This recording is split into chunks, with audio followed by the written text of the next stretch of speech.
Chapter 947. Then he went to Song Yisher's Weibo. Song Yisher had only been back for a short period of time, but in less than a month, she had already gained 5 million fans. It was shocking. Song Yisher had just updated her Weibo with a group photo with Lady Qin and Chairman Qin. The caption read, "I was lucky enough to become a member of this family when I was 8 years old. Even after so many years, Daddy Qin and Mama Qin still treat me the same as before. I'm grateful for everything I have today." Then, the comment section was flooded with comments. "Goddess, you're so lucky. I'm so jealous of you. Sure, when are you going to give us some benefits? Send us a picture of you acting cute. I really want to see how our goddess looks like when she acts cute. Sure, is that Cartier's latest bracelet on your wrist? Is it sold in China? Beauty Song, you're the most well-mannered socialite I've ever met. I heard that you're a master of Chinese art. When are you going to show us your skills? Goddess, I always thought that you and President Qin were the perfect match. You've been living with the Qin family since you were 8 years old. You must have a lot of interesting childhood stories with President Qin. Can you tell us about them?" Most of the comments were Song Yisher's fans. They liked her and thought that she was a good person. She was pretty, rich, highly educated, and a master of Chinese art. Most importantly, she was gentle and always posted some warm words. "I can't take it anymore. I want to throw up," Jiang Xiaowei said. "What's wrong? Is your stomach uncomfortable?" Huamin really thought that she wasn't feeling well and almost brought her a trash can. "It's not that I want to throw up. I just want to throw up when I see Song Yisher, that supreme bitch." Supreme bitch? Huamin was a bit confused. It was the first time he heard this word. "I invented this word. It's the highest level of a scheming bitch. Does it match her personality?" Jiang Xiaowei asked. Huamin smiled. She knew that if Jiang Xiaowei didn't like someone, she wouldn't say anything nice. Therefore, Jiang Xiaowei asked again with another account, "Since you have such a good relationship with the Qin family, and you call them your parents, why didn't Qin Chu marry you? Have you had enough?" Huamin was bored by Jiang Xiaowei's scolding on Song Yisher's Weibo.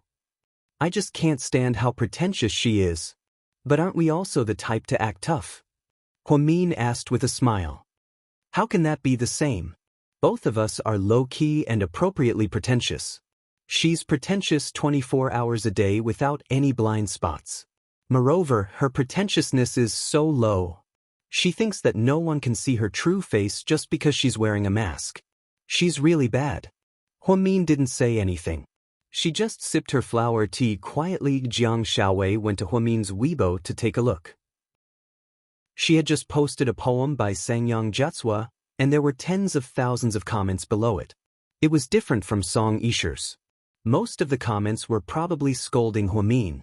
"You're confessing to Su Yu, aren't you? Shameless. Huamin, how can you face your husband by doing this? You scumbag. Qin Chu has done so much for you, but you're indifferent. I really don't like you. Go ahead and cry if you want a divorce. What a pretentious woman. You're courting death." After reading it, Jiang Xiaowei was furious. She slammed the tablet on the small table beside her with a loud thud. "What the fuck? Are these anti-fans stupid? They don't know the truth, so why are they slandering you? How can they say that you're indifferent to Qin Chu's love? I'm speechless. If you don't care, why would you marry Qin Chu? If you don't care, why would you put aside your pride to beg for help when GK was in a crisis? You even put on smoky makeup and walked the red carpet like a clown. Are they blind that you're so protective of your husband? Ever since you got together with Qin Chu, you've had a lot of green tea bitches, right? First it was Jiang Linyue, and now it's Song Yisher. It's tiring enough for you to work and deal with those bitches at the same time. Damn it, these retarded fans are still slandering you." Chapter 948. Jiang Xiaowei really liked Huamin's personality, so she wanted to be friends with her. One of the best things about being friends was that the person had to be real and not the two-faced type. At least Huamin was real. Maybe it was because she was quick-witted, so she was calmer and more collected than others. But that didn't mean she was cold-blooded and heartless. All these years, She had sacrificed for her family and her brother, including taking care of Ning Ziyuan's feelings after breaking up with him, risking her life to save Wu Xiaoshue's child, risking her life to save the bleeding pregnant woman, risking her life to save Zhu Lingling from the nightclub. To Huamin, she always knew what she was doing and never regretted it because that was her way of life. What touched Jiang Xiaowei the most was that she didn't care about the danger she was in to help Su Yu. Actually, if it were her, she wouldn't have dared to do that, but Huamin was so brave in every decision she made. If Huamin was afraid of tarnishing her reputation and acted like a coward, then Jiang Xiaowei would really look down on her. It was said that a man had to be brave enough to take responsibility for his actions, and it was the same for a woman. She had to be magnanimous and never let anyone down. This kind of Huamin might be controversial and have a lot of black marks, but Jiang Xiaowei liked it. She truly admired Huamin. In this world, there were many women who wore masks like Song Yishe, but there were very few who were as magnanimous as Huamin. Song Yishe was common, but Huamin wasn't. This was the most precious and rare thing. Song Yishe had a lot of friends. She even had a group of girlfriends, all of whom were rich heiresses. But she didn't have many close friends. Huamin had very few friends, only Zhu Lingling and Jiang Xiaowei. But when she was in trouble, these two women would go through fire and water for her, because she was worth it. Shall we calm down? It's really okay. I don't care what other people say. No matter what they say, it won't change the fact that I'm me. I'm Huamin. I believe in my feelings for Qin Chu, and he understands. There's no need to say too much between us. Time will prove everything. Huamin wore a loose-fitting short-sleeved shirt with a Winnie the Pooh logo on it. It was simple and cartoonish. She looked out the window. Her side profile without makeup was absolutely beautiful. Her facial features weren't particularly exquisite, but they were very recognizable. Huamin, even I can't be as calm as you. I actually care about what other people think. After this incident, I was so worried about you that I even created a second account to scold Song Yishe. But you're right, all of this doesn't mean much. In the end, it all came to an end. You really don't have to care about those people who don't like you. They like you anyway, so they won't make you gain anything. Haha, you're right. Even if they like me, they won't make my life more brilliant.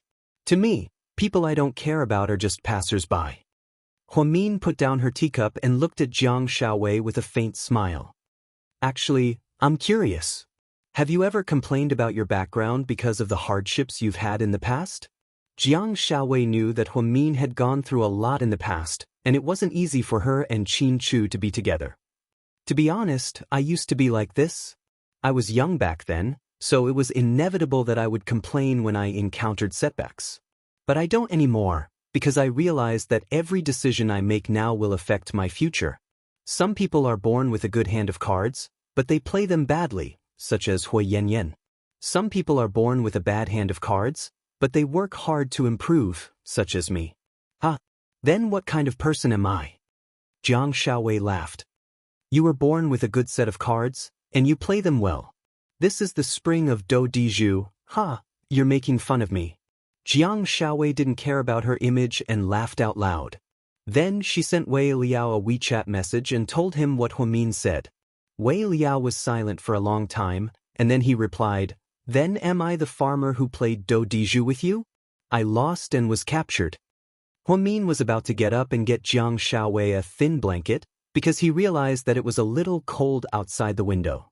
At this moment, his phone rang. Hello? Huamin looked at the unfamiliar number and hesitated for a few seconds before answering. Hello, Huamin. I'm Su Yu's mother. Lady Su's voice was as gentle as water. Chapter 949. Hello, Auntie Su. Huamin was a bit surprised, but he still greeted Mrs. Su politely. Is it convenient for us to meet? Yes. Lady Su nodded. Okay, tell me the location, and I'll come find you. Huamin knew that Lady Su wouldn't come looking for him for no reason, so he respected her and didn't reject her. I'll send a driver to pick you up. Sure, I'm at South Hill Manor. Huamin gave her the address. Okay, see you in a bit. Lady Su's voice was gentle. Auntie Su? Don't tell me she's Su Yu's mother. Jiang Xiaowei looked surprised. That's right, that's her. Huh? Why is she looking for you? I don't know, but I've met Lady Su twice, and I think she's a nice person. She's a well-mannered elder. Ever since Huamin met Su Yu's mother twice, he suddenly felt like he was unlucky to have a mother-in-law like Lady Qin. So, without realizing it, he had a good impression of Lady Su. Okay, then I'll go now. Let's meet up another day. You can come with me when I try on dresses. Okay. Huamin nodded. Jiang Shaowei left South Hill Manor first. Lady Su's men were very efficient. Not long after Jiang Shaowei left, a black Audi A8 arrived at South Hill Manor. Miss Hua, I'm here to pick you up on Madam's orders.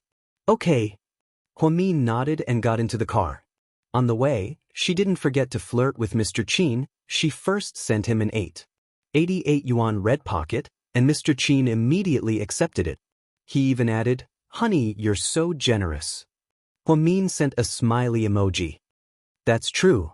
Other people's wives at most give me 88 yuan as pocket money. Am I good to you? Thank you, my wife, for your generosity. Qin Chu was in a high-level meeting, and he smiled as he typed on his phone. Everyone was also confused.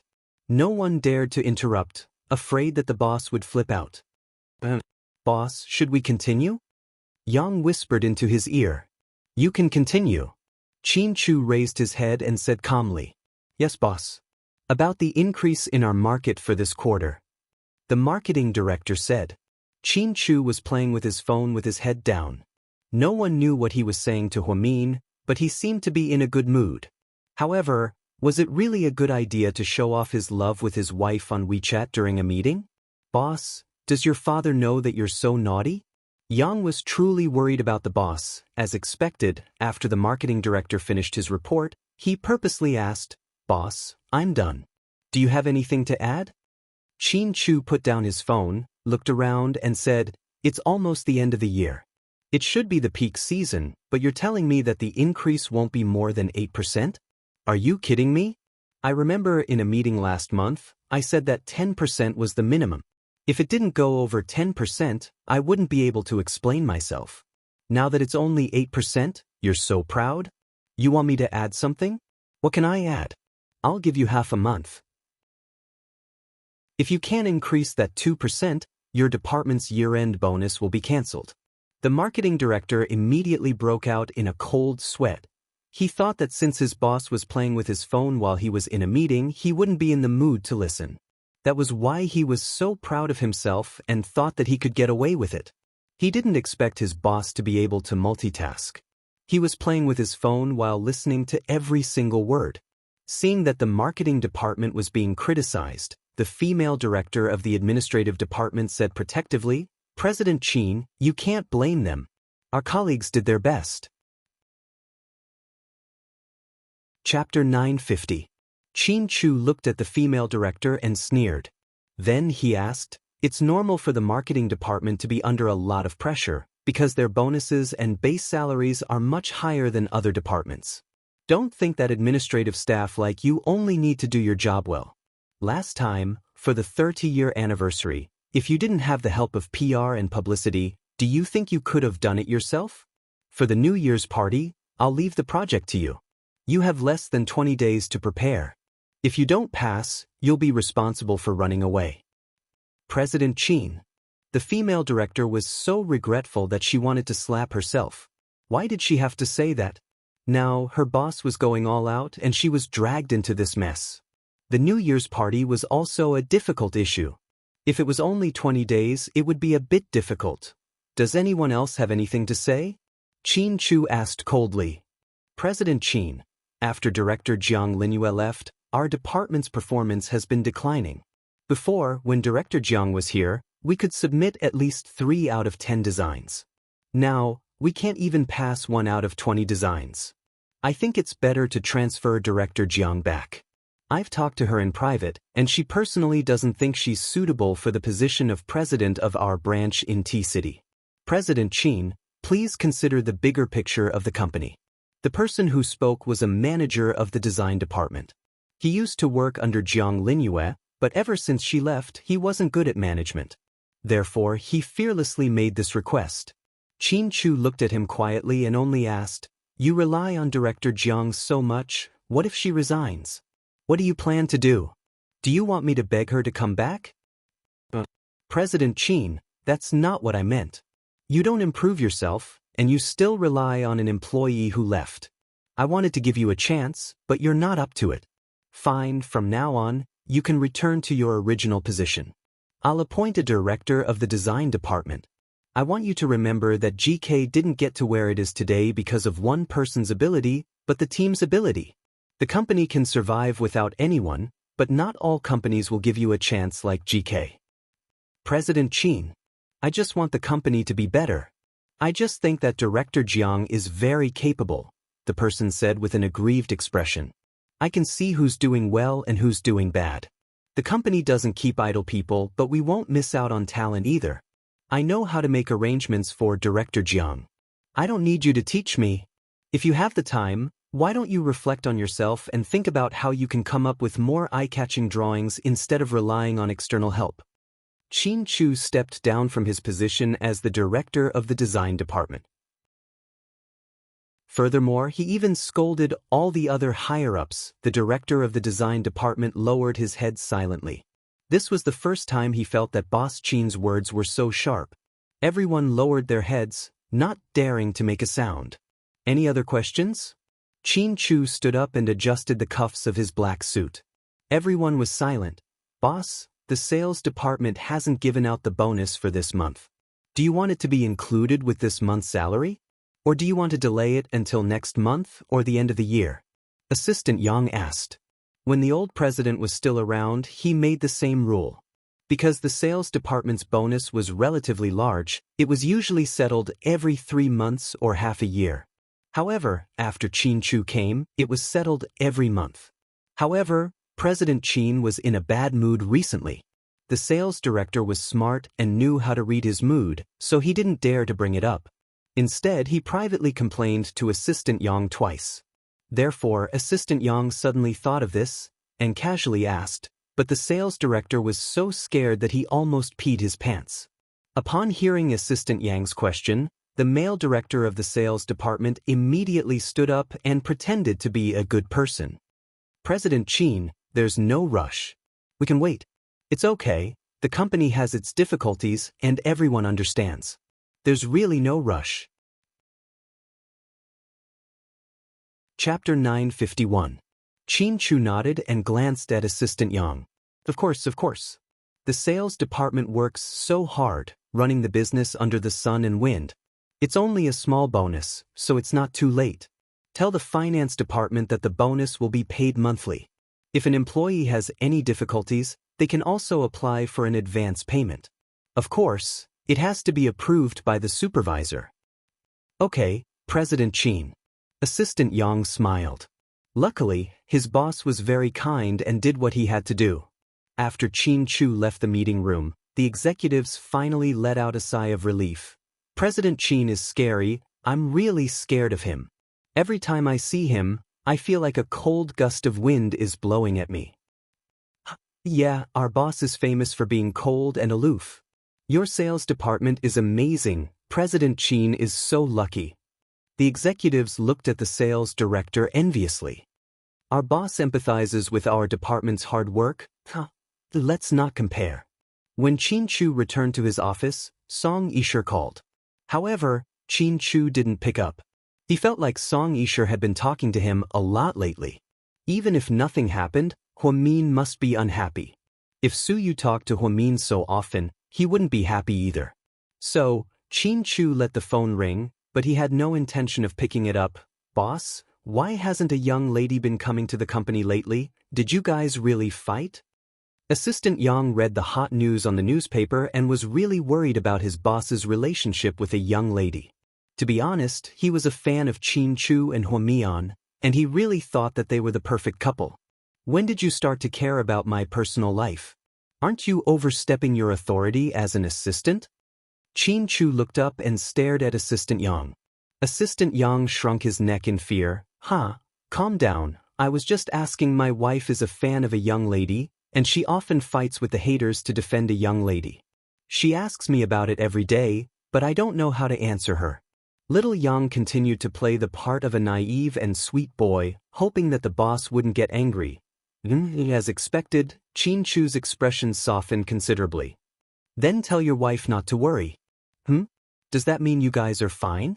Ha, I knew that you would not have any conflicts with a young lady since you love your wife so much. As soon as Yang heard his boss's words, his mood immediately improved. Qin-Chu was twirling a pen in his hand. He was thinking about meeting Huang Min tonight. In the past, he used to think that it was nonsense to say that a day apart felt like 3 autumns. Now, he felt that these words made a lot of sense. How is this a song of the 3 autumns? It was practically n seasons apart, okay? He missed hugging Huang Min to sleep. Looking at her sleeping posture in his arms, she was just like a kitten. Honey, I'll look for you at South Hill Manor tonight. He sent her a WeChat message. No. Honey. For the first time, Mr. Qin acted coquettishly. Although Huang Min's heart was about to soften, he still felt uncomfortable at the thought of being set up by someone. He decided to hold it in and catch the person behind all this. Therefore, he comforted Qin-Chu, Honey, be good. We have to work together to catch the bad guy. Then how are you going to make it up to me these past few days? Qin-Chu asked proudly. Anyway, in order to calm him down, Huang Min made up his mind and replied. Really? Really? Then when this is over, I want to do it 10 times a night.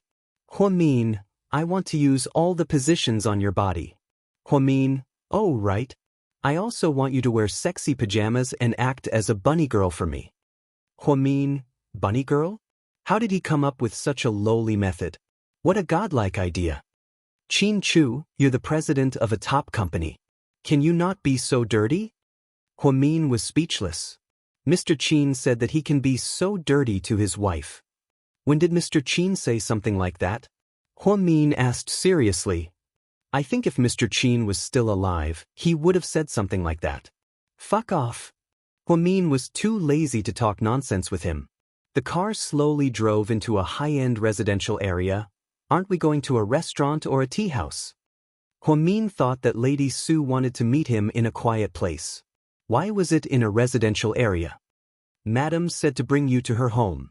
What? The Su family? Huang Mian couldn't keep her cool anymore and couldn't sit still. So, this was the most famous residential area in the Red Military District? It was said that this residential area was heavily guarded. There were even exaggerated rumors that each villa had a secret tunnel. Anyways, it was very mysterious. Chapter 952. Huang Min would never have thought that she would end up in such a magical place like the Su family. Also, Lady Su didn't invite her here to kill her, did she? She had heard a rumor before that a rich man's son who was cold and aloof fell in love with a woman but couldn't get her. That family used their connections to kidnap the woman and bring her back. Later, the woman went crazy after being raped. Later, she was sent to prison in a certain city. Later, she died of an illness. No one knew exactly what happened. In any case, that family didn't even see their daughter's body. Huang Min had always been unwilling to deal with the sons of high officials because there were too many shady deals. It wasn't something that ordinary people could understand. Therefore, Huang Min started to feel afraid. She was really afraid that once she came in, she would never be able to get out. She didn't dare to send Qin-Chu a WeChat message because Qin-Chu would definitely be worried. Therefore, she sent a WeChat message to Jiang Xiaowei. Xiaowei, I'm at the Su family. It's okay, you don't have to reply. I'll just let you know where I am. Jiang Xiaowei seemed to understand. She didn't reply after reading the message, but she understood what Huang Min meant. She was worried about Huang Min's situation, so she called Wei Liao. Queen Wei, what can I do for you? Wei Liao asked with a smile. What kind of person is Su Yu's mother? Jiang Xiaowei asked directly. Why are you asking this all of a sudden? Wei Liao was confused. I'm asking you, just answer me. Why are you talking so much nonsense? Jiang Xiaowei was impatient. Auntie Su is a very nice person. We used to go to the Su family's house to play. She's very gentle, many times better than my mother. Wei Liao spoke highly of her. Okay, I understand, Hearing Wei Liao's words, Jiang Xiaowei was relieved. Wei Liao and Su Yu had been buddies for so many years. He definitely understood Lady Su. If he said so, then Lady Su wouldn't do anything to Huamin. She wouldn't do anything to her just because of the negative news about her son, would she? In front of the Su villa. There were very few people at home in the Su family. Master Lord Su and Father Su were basically flying people. Lady Su would sometimes gather with friends, travel, and attend business dinners held by charity organizations. She even sang old songs from the 90s during Imperial Star's anniversary celebration. She was really like 9. The driver slowly parked the car. As soon as Huamin got out of the car, Lady Su walked out. She was wearing a cashmere dress with bell sleeves and a pearl necklace around her neck. She wore a small skirt with a skirt below. It matched very well. It was a very warm flesh-colored color. Huamin, come in quickly. Lady Su warmly pulled her hand and walked in. Are you cold? Lady Su asked. Huamin shook her head. No, I've been in the car all this time. The temperature is just right. Xiang, make some rose tea. Yes, madam. The Su family's maids were busy cutting fruits and making flower tea. Huamin was not used to it. To be honest, she had never been treated so warmly by an elder before. The few times she went to the Qin family, she always had to see Lady Qin's angry face and the inevitable quarrel. Auntie Su, you asked me to come here today. Is there something you need? Huamin looked at her and asked softly. Yes, there is something. Wait for me, okay? After speaking, Lady Su went upstairs. When she came back down after a while, she had a thick photo album in her hand. In other words, the photo album she was talking about now, she sat intimately beside Huamin, leaning close to her. She had the unique fragrance of a mother, which made people feel very warm. Although the outside world said that Lady Su was very scary, and that she was very protective of her children, Huamin felt that Lady Su was a good person. At least for now, she seemed to be a good person. Huamin, come, let me show you when he was young. With that, Lady Su slowly opened the photo album. A picture of a chubby baby appeared in front of her. There was a red dot in the middle of his forehead and he was wearing a red dudu. He was sitting in a bamboo basket, pouting and frowning. He was so cute, like a ginseng baby. Huh? Is this really Su Yu? Huamin could not help but ask with a smile. Chapter 953. Yeah, let me tell you, when I was pregnant, I wanted a girl. But when I saw that it was a boy, I was pretty disappointed. I even secretly dressed him up as a girl. Later, when he grew up and became more sensible, he started to have gender awareness. He didn't allow me to draw red dots for him anymore. Lady Su was very happy when she talked about Su Yu's childhood.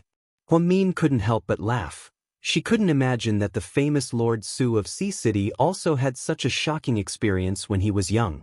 Most importantly, he had a mother who made things difficult for him, and she was his biological mother.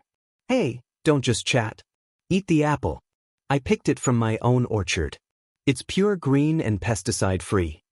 As she spoke, Lady Su stuffed a small red apple into Huamin's hand. She stopped being pretentious and took a bite out of it, graciously and generously. Then, Lady Su flipped through the photo album and pointed at a photo. This is a photo of him when he was 3 years old. Back then, his grandfather had to go on a business trip. He couldn't bear to leave him, but he had to go. In the end, he took him with him. I carried him and followed his grandfather's army to the western mountains. We stayed for more than 10 days. When we came back, his face was as red as a potato. Ah! Huamin laughed. Lady Su's description was too vivid. Wasn't it just red on the face? The kind that was blown by the wind. Red on the plateau? Lady Su was really talented. And this one, it's really funny too. I brought him to Disneyland in America. Then we met a little girl who thought my son was a girl because he was pretty. She kept chasing after him and calling him sister. In the end, couldn't take it anymore and said, "If you call me sister again, do you believe that I'll cut off your ponytail?" The little girl was so scared that she started crying. She thought it was real. Huamin didn't say anything and just laughed. And this one? When he was 10 years old, he got second place in the National Mathematical Olympiad. His grandfather and father were very happy, but he said, "What's there to be happy about? It's not like he got first place." He was actually a straight-A student when he was young. Huamin was a little surprised. He didn't expect Su Yu to be a straight-A student. Yeah, he's really good at math, and he's really smart, but he doesn't like to read, saying that he's afraid that he'll become a nerd. Lady Su smiled as she continued flipping through the pages. Then, a picture of him wearing a military uniform appeared. It was Huamin's first time seeing Su Yu in a military uniform, and he actually looked so righteous, he actually didn't feel out of place at all. He was really handsome. There were two pictures next to each other. One of them was in a camouflage uniform. At that time, his skin was darker because of the exposure to the sun during training. There was also a picture of him wearing a formal suit and performing a military salute. He was simply the best-looking soldier. The year he left the army, I cried for a long time. I couldn't bear to let him go.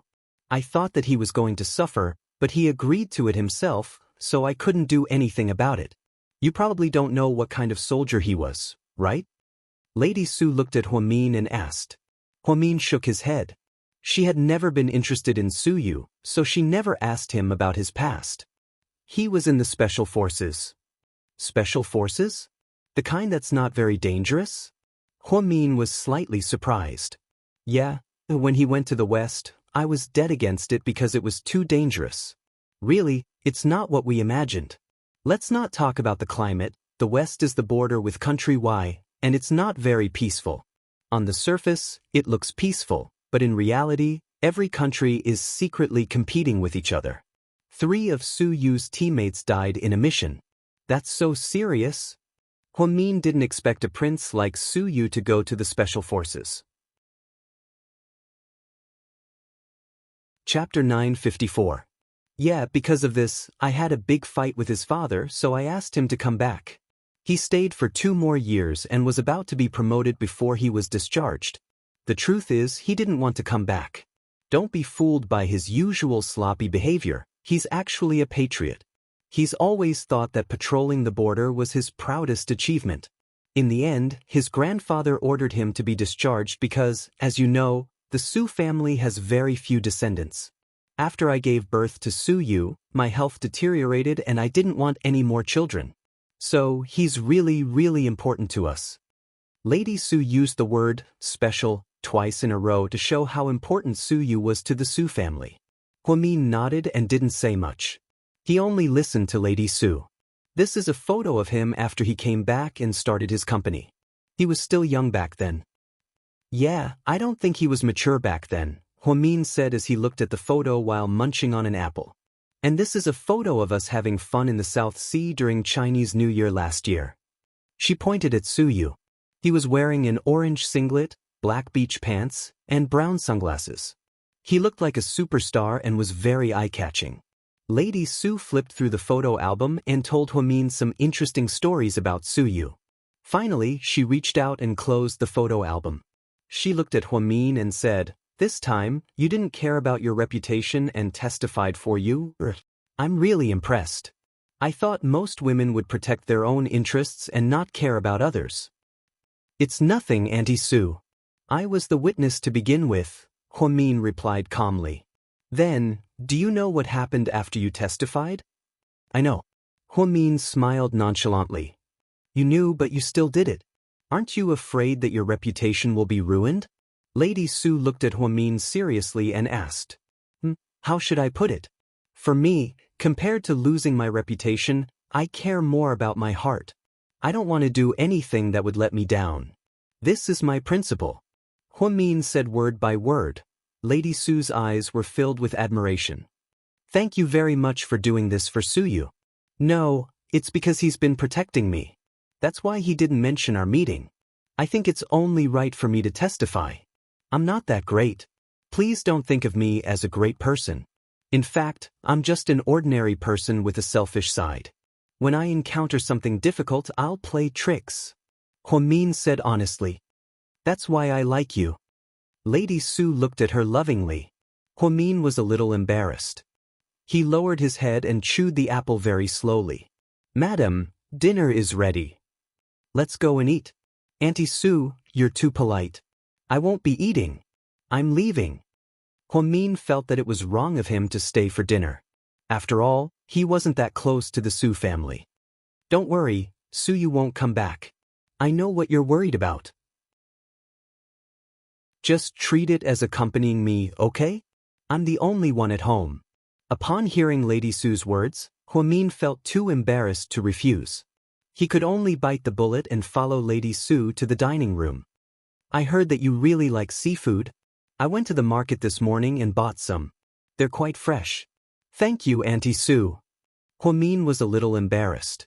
He found a seat and sat down. He looked at the table full of seafood. Scallops, squid, conches, sea monsters, sea rabbits, crabs, and mantis shrimps. It was a complete mess of seafood. Don't be nervous, we're just chatting. Seeing Huamin's awkwardness, Lady Sue reminded him. Auntie Sue, I'm a straightforward person. Why don't you just tell me why you called me here today? Lady Sue put down her chopsticks and smiled at Huamin. After a while, she slowly said, I actually wanted to ask, did you and your husband really have a conflict? Huamin was quite surprised. To be honest, he didn't expect Lady Sue to ask this. I'm saying if you guys really don't get along like the media said, and you guys break up peacefully, can you give Suyu a chance? After hearing this, Huamin was even more shocked. Lady Sue was confessing on behalf of Suyu? Chapter 955. Auntie Sue. Huamin looked at Lady Sue in shock and didn't know what to say. Huamin, don't misunderstand, I'm not trying to break you and your husband up. I'm just asking if the two of you really might break up, and if you're single in the future, please give Suyu a chance. He really likes you. I've never seen him like someone so much since he was a kid. I feel bad seeing him like this, but I know that you and your husband are very close. There's a rumor going around that you're getting a divorce.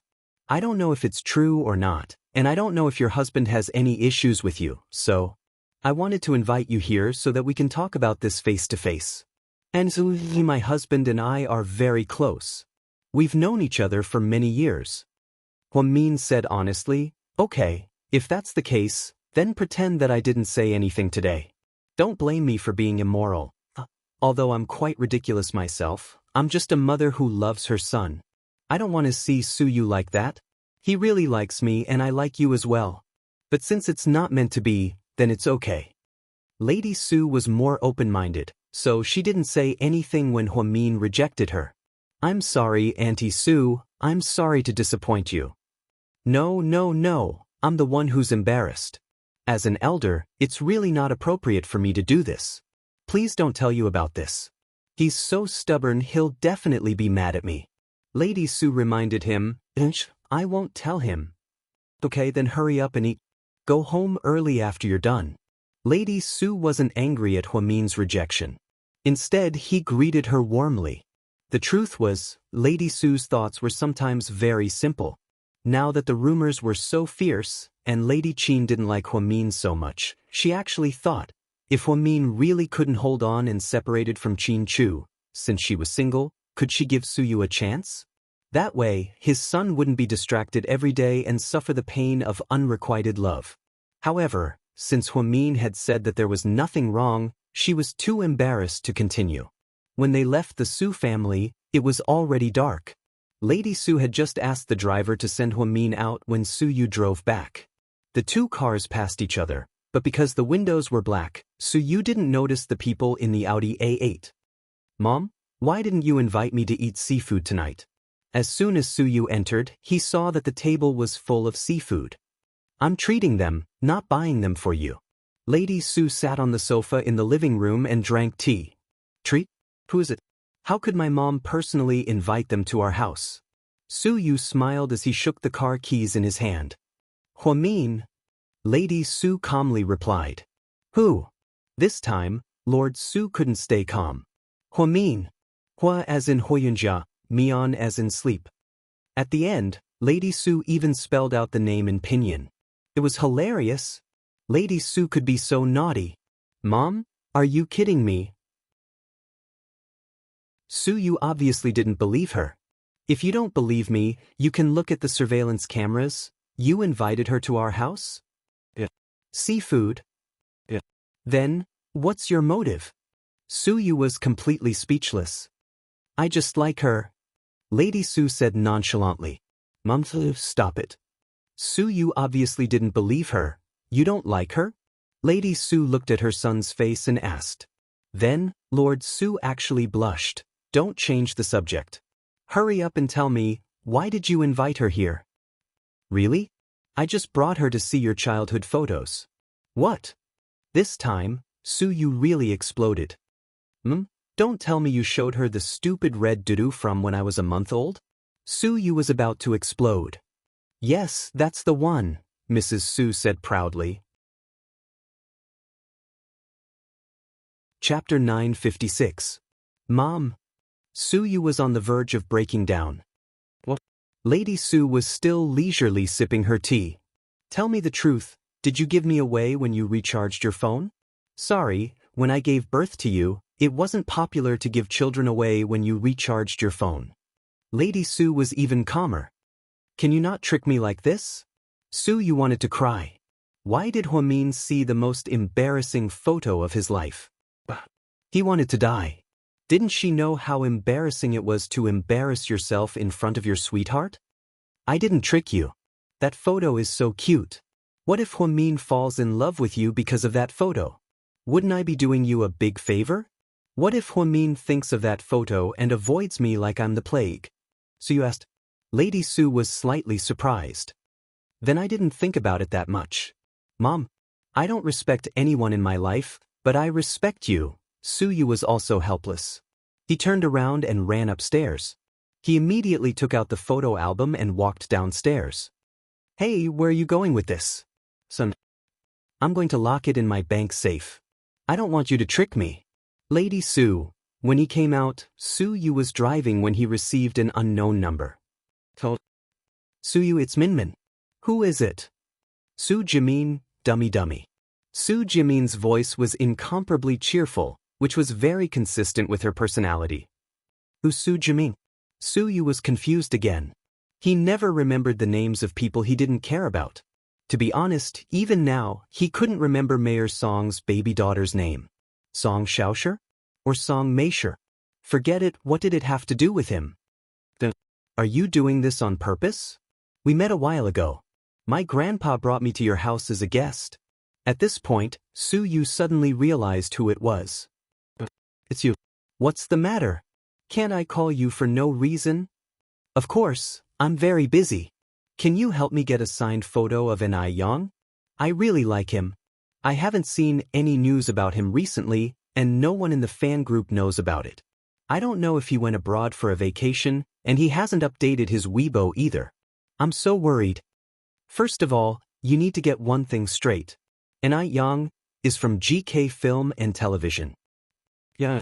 Don't you think it's too much to ask me when you know? I saw on the news that you're having an affair with a young lady from GK Film and Television. She's Ni Yang's older sister, so of course I wanted to talk to you. I have nothing to say to you. I'm hanging up. Su Yu angrily hung up on Su Jimin. When she called again, Su Yu didn't pick up. When Huamin returned to South Hill Manor, Uncle Li walked up to him. A young lady, dinner is ready. Although Lady Su prepared a seafood feast for her, she still wasn't full. Initially, she thought that Mrs. Su was going to forcefully detain her or kill her. Thankfully, she made it out safely and discovered a secret. Su Yu's mother was so innocent that she could help her son confess his love for her. She was the best mother in China, and there was no one better than her. Just then, her phone beeped with a WeChat message. Little sister Mion, didn't I ask you to come back to the company? I've been waiting for you all day. I forgot, she replied to Wuxia as she ate. Then come back tomorrow. The old man's done drafting the documents. Okay. How are things between you and Qin Chu? He asked. Not good. We've been in a cold war and are living separately. I went back to my home in South Hill, but he's still at Imperial Park, Huamin said on purpose. Haha, really? Wuxia obviously didn't believe him. Aren't you a prophet? Shouldn't you know better than me? Huamin asked back. Then what are you going to do? You're not going to admit defeat to Song Yishe just like that, are you? That's not like you. Do you need my help? Hua Xiqin probed. Chapter 957. You'll help me? Huamin replied with a smile. Of course I have my ways, but I'll definitely help you get rid of this problem. You're that kind-hearted? Huamin obviously didn't believe him. I've always been kind-hearted to you, haven't you noticed? Why would young Master Hua do something that doesn't benefit you? These sweet words are enough to fool innocent little girls, but they don't work on me. If you don't tell me what you want in return, of course I won't ask you to help me. I don't deserve a reward for nothing. You little girl, you're so stubborn. Finally, Hua Xiqin said, Fine, since you asked, I'll tell you. What I want is actually very simple. The old man will transfer his shares tomorrow, and you can transfer them to me then. I want all of Huamin. That's not a problem, but is that really all you want? Are there any additional conditions? Huamin asked worriedly. What additional conditions? If you want to give me extra benefits, that's fine. After all, GK is a big company, Hua Xiqin joked. Seriously, do you really have a way to deal with Song Yishe? But she's Mayor Song's daughter, Huamin said in all seriousness. It has nothing to do with whose daughter she is. I have my ways. Fine, then I believe you.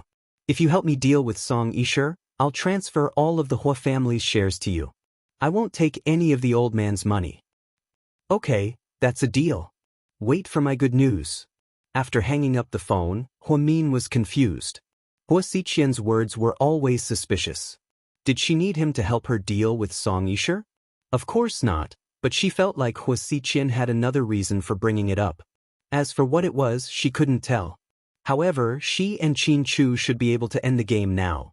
This was because Hua Xiqian would no longer reveal his foxtail. Since he had taken the initiative to help Huamin deal with Song Yishe, his next move would be to deal with Song Yishe. Huamin picked up his phone and called Qin Chu, but he couldn't get through. Then she sent another WeChat message. Hubby, the game is over. Go home, I'm waiting for you.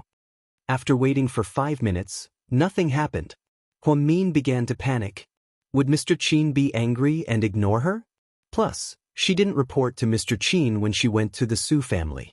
Just as her thoughts were running wild, she heard the sound of the bedroom door opening, and she saw Qin Chu standing at the door. He was wearing a dark brown suit and had an extremely handsome face. Qin Chu was always so calm and collected. He was different from Suyu. Suyu was the outgoing type.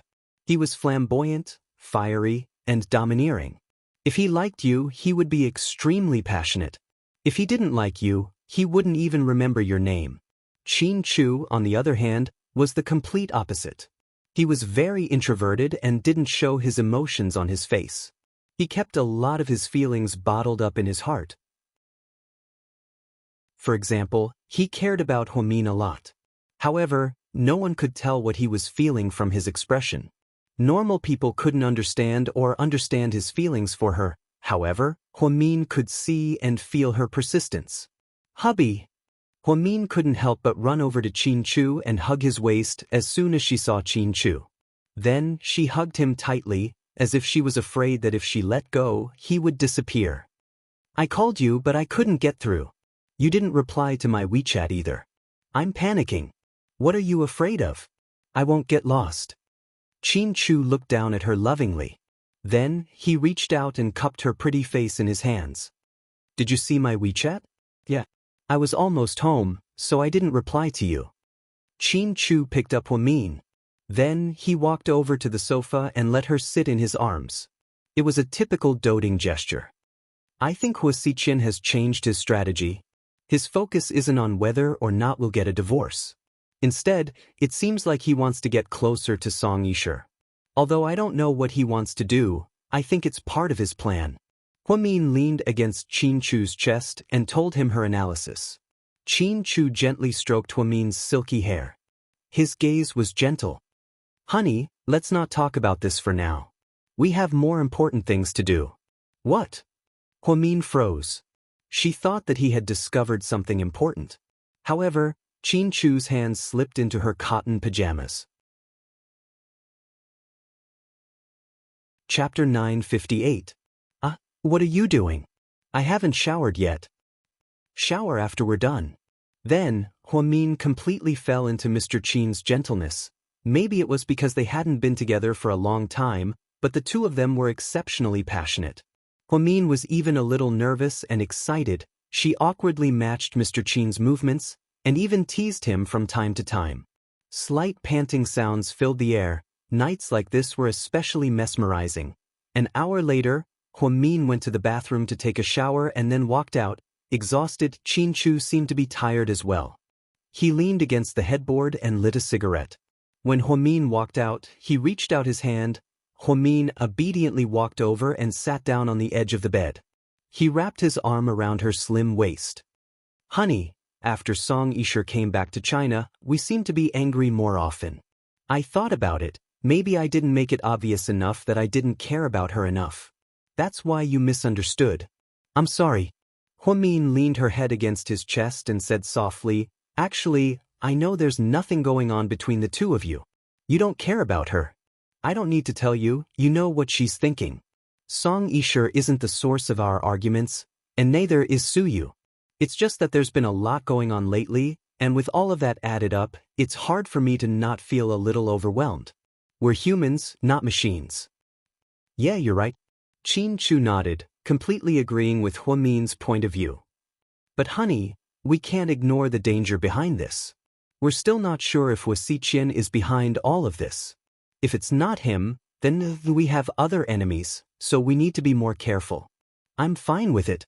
You, on the other hand, need to take care of yourself. Huamin nodded. They hadn't been together for a long time, so they really missed each other. Huamin quickly crawled under the covers and curled up in Xianxia's arms like a kitten. That sense of security that he hadn't felt for a long time arose spontaneously. Xianxia hadn't slept well for several nights. Now that he smelled Huamin's unique body fragrance, he quickly fell asleep. After a long time, Huamin opened his eyes. She found that Xianxia was already in deep sleep. His breathing was very even. Under the moonlight, she looked at his young and beautiful face. Huamin was still in disbelief. The man she loved deeply when she was young had actually become her husband. How lucky is this? She stealthily planted a light kiss on the corner of his mouth. Thank you for not giving up all these years. Thank you for betting your happiness on me. I won't let you lose, ever. Good night, my dearest Mr. Qin. Huamin's voice was very soft. She murmured, then wrapped her arms around his neck and fell asleep happily. Early morning, Huamin got up early and was in a good mood. He even put on his home clothes and prepared breakfast with the maids. When Xianxia came downstairs, everything was ready. Honey, what did you make? Xianxia woke up half an hour later than her. After a good night's sleep, he felt much more energetic. The haze from the past few days was swept away. I made egg pancakes, but it wasn't very successful. They're a little burnt. Huamin stuck out her tongue. The center of the plate in her hand was a slightly blackened egg pancake. So our breakfast is your dark cuisine? Xianxia couldn't help but laugh. Huamin, then can you eat what they make? There are many different types of breakfast, it's not just egg pancakes. Huamin felt wronged in her heart. Xianxia smiled, took the plate from her hand, and placed it on the table. I love this. Then he began to eat with relish. Although it didn't taste very good, because it was made by Huamin, Xianxia felt much happier. Huamin sat across from Xianxia and slowly sipped on a cup of warm milk. What's on the agenda today, honey? Xianxia knew that Huamin also had a day off, so he asked as he ate. Chapter 959. In the morning, let's go back to the Hua Corporation. Hu Zhenghai is going to change his will and redistribute his shares, then you're going to make a fortune again, right? Xianxia laughed. Yeah, if you lose your job, I can take care of you. Ever since I married you, I have a lot more money in my pocket. Okay, then I won't have to worry about losing my job. Ever since she married Xianxia, not counting the tens of millions that he transferred her, Huamin's salary was 1 million yuan from GK's finance department. Therefore, Huamin was now a rich woman. She had so much money that she couldn't spend it all. Then let's have lunch together. Come find me, I'll wait for you at the company. Huamin nodded. Mr. and Mrs. Hua's matching outfits are very nice, a maid beside them said quietly. Huamin looked down and realized that she and Qin Chu were both wearing white today. DG's white sweater was loose. Although it wasn't the sexy type, it was still very youthful. The high school vibe was very suitable for Huamin, who was a little fresh. She randomly found this one in her closet. It was just a pair of simple, dark-colored denim pencil pants and a pair of sheepskin heels. Qin Chu also wore white, which was a rare sight. It was the latest men's knitted sweater from a famous luxury brand in France. He rarely wore bright colors, but it looked especially good on him, especially in front of the floor-to-ceiling windows. When the sun shone in, their white outfits matched the scenery. Our outfits really match. Huamin smiled. Our hearts are connected. Qin Chu looked at her, his gaze as gentle as water. When they left South Hill Manor, they each drove their own cars and went their separate ways at the fork in the road. Huo Corporation headquarters. When Huamin arrived, it wasn't time yet. She had always been punctual and hated waiting for others, but she also hated being waited for. She felt that being punctual was the most basic form of respect for others. The shareholders came in one after another, but Shen Jiani and Hua Si were nowhere to be seen. Hua Yanyan followed behind Hua Jinghai when he walked in. She looked haggard and wasn't dressed as ostentatiously as before. It was just a black woolen dress with her hair in a high ponytail. His complexion was terrible, and there were obvious dark circles under his eyes. Needless to say, Hua Yanyan had not been doing well recently because her powerful mother had been grounded. A brainless person like her naturally wouldn't be able to stir up any waves. After she came in, she glanced at Huamin without saying anything. At that moment, Hua Xiqian walked in. President Hua. President Hua. Now, the shareholders' attitude towards Hua Xiqian had already surpassed that of Hua Jinghai, the chairman. Since everyone is here, then let's begin. Dad, why don't you start? Hua Xiqian smiled at Hua Jinghai. Hua Jinghai had been through a lot recently, and the white hair on both sides of his ears was especially obvious. Something happened at home recently, so I plan to redistribute the shares and make a will. Today, I invited everyone here to be witnesses. Then, Hua Jinghai's lawyer walked up and read the terms one by one. Everyone listened in silence. Although the whole corporation was a family business, it didn't have all the shares. The small shareholders still had a lot of shares. After this redistribution, Hua Xiqian's shares didn't increase by much, but Jiang Hong's shares increased by 2%. Huamin's shares also increased by 10%, becoming the second largest shareholder after Hua Jinghai. Hua Yanyan and Shen Jiani's shares were taken away, and Hua Si's shares were less than 2%. It seemed like even though she was his biological daughter, it couldn't stop Hua Jinghai from venting his anger on her. After the announcement, no one said anything. After all, this was the Hua family's business. Huamin, don't let me down, Hua Jinghai said to Huamin in a meaningful tone. Huamin wanted to say something but didn't. She was actually very conflicted. If Hua Jinghai knew that she wasn't his biological daughter, he would probably be so angry that he would start foaming at the mouth. Little sister Mian is so smart, of course she won't let you down, Hua Xiqian answered for her. Hua Jinghai nodded and left, exhausted. As Huamin walked out, Hua Yanyan suddenly whispered behind him, Huamin, I have something to talk to you about. Huamin turned around and looked at her in surprise. Can we talk somewhere else? It's not convenient here. Obviously, Hua Yanyan didn't want Hua Xiqian to know. Chapter 960. Okay. Huamin nodded and followed Hua Yanyan to a small lounge next to the conference room.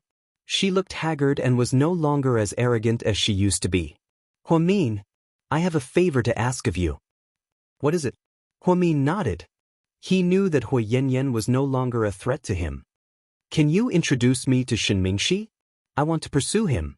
Shen Mingxi? It wasn't Huamin's fault that he wasn't well informed. Shen Mingxi was too low-key. He's one of the four princes, the son of the Shen family from the Beiyang Automobile Company. He came back not long ago. Oh, right, he came back around the same time as young Master Su, but I don't know him. I know. Shen Mingxi is very low-key and rarely interacts with people in the industry. I can't reach him even if I wanted to, but I heard that he's very close to young Master Su. I think, since you're so close to Su Yu, it won't be a problem if you ask him to introduce you to him. As for whether or not I can get him, that's up to me. You just need to be in charge of the referral. Huamin was about to speak when Hui Yanyan said, I won't let you help me for free. I can transfer some of my shares to you. After all, you'll be the second biggest shareholder after my dad. You can compete with Huaxiqian. Ha, well the problem is, I'm not interested in your shares and I don't want to compete with Huaxiqian. You don't have to lie to me. My mom already said that you're definitely not with Huaxiqian. Your mom knows me that well? Hua Mian was surprised. She didn't expect Xinjiani to be so thorough. My mom didn't say why, but I believe in her analysis. What do you think?